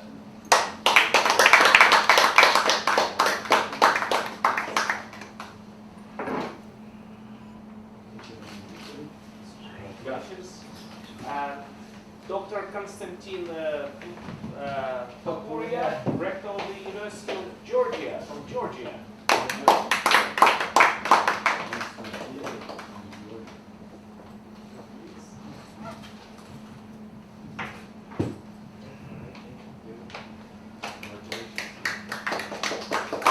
Now can I ask Dr. Michael Boots, the head of International School of Curitiba from Brazil.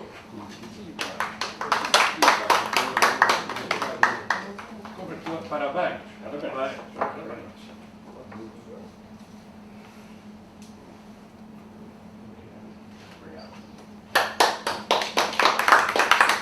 Mrs. Kinari Samani, the principal of Samani Foundation School from India.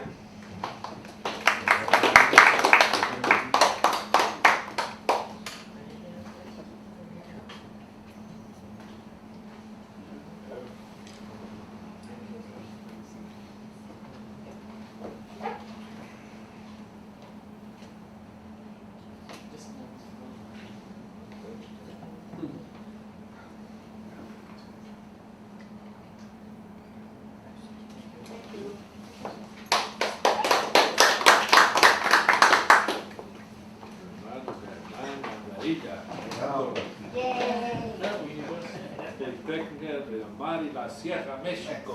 Oh, arriba México.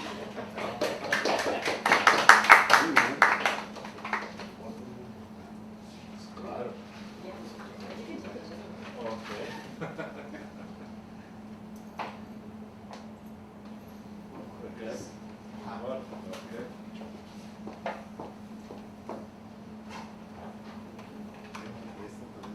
Ah, ya está, sí. Otra forma. Gracias. We also have a new member of the Oxford Academic Union today with us. Can I invite Dr. Anchil, the rector from Geronimo Anchil, Universidad Nacional Sant'Antonio de Areco, Argentina.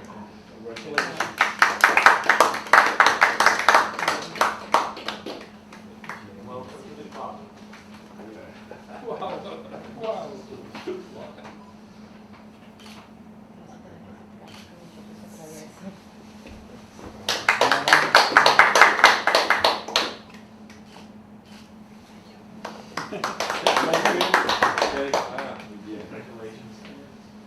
Can I now invite everyone to take a group photograph? Bring your certificates if you like.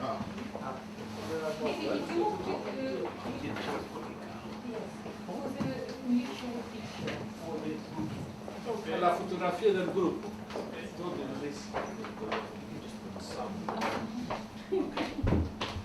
Don't be shy.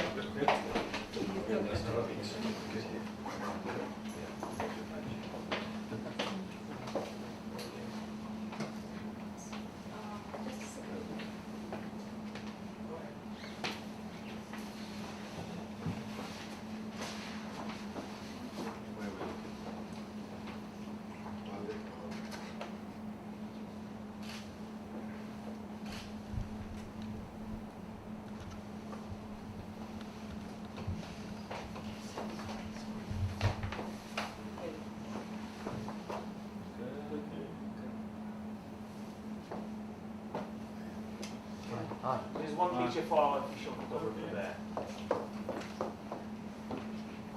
Okay. All right. Thank you. Okay. This session. Congratulations. Okay, thank you. So it's 8 p.m. Number 8 Woodland Street, restaurant is called Boston Champagne. No suit if you, it's a casual.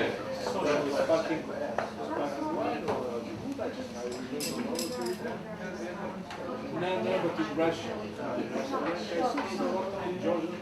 Sparking one. Thank you. Thank you very much. Very good. Oh, it's so great, yes. So enjoyable. Congratulations. Now we officially have an ambassador in Argentina. See you. Thank you so much. Oh my God,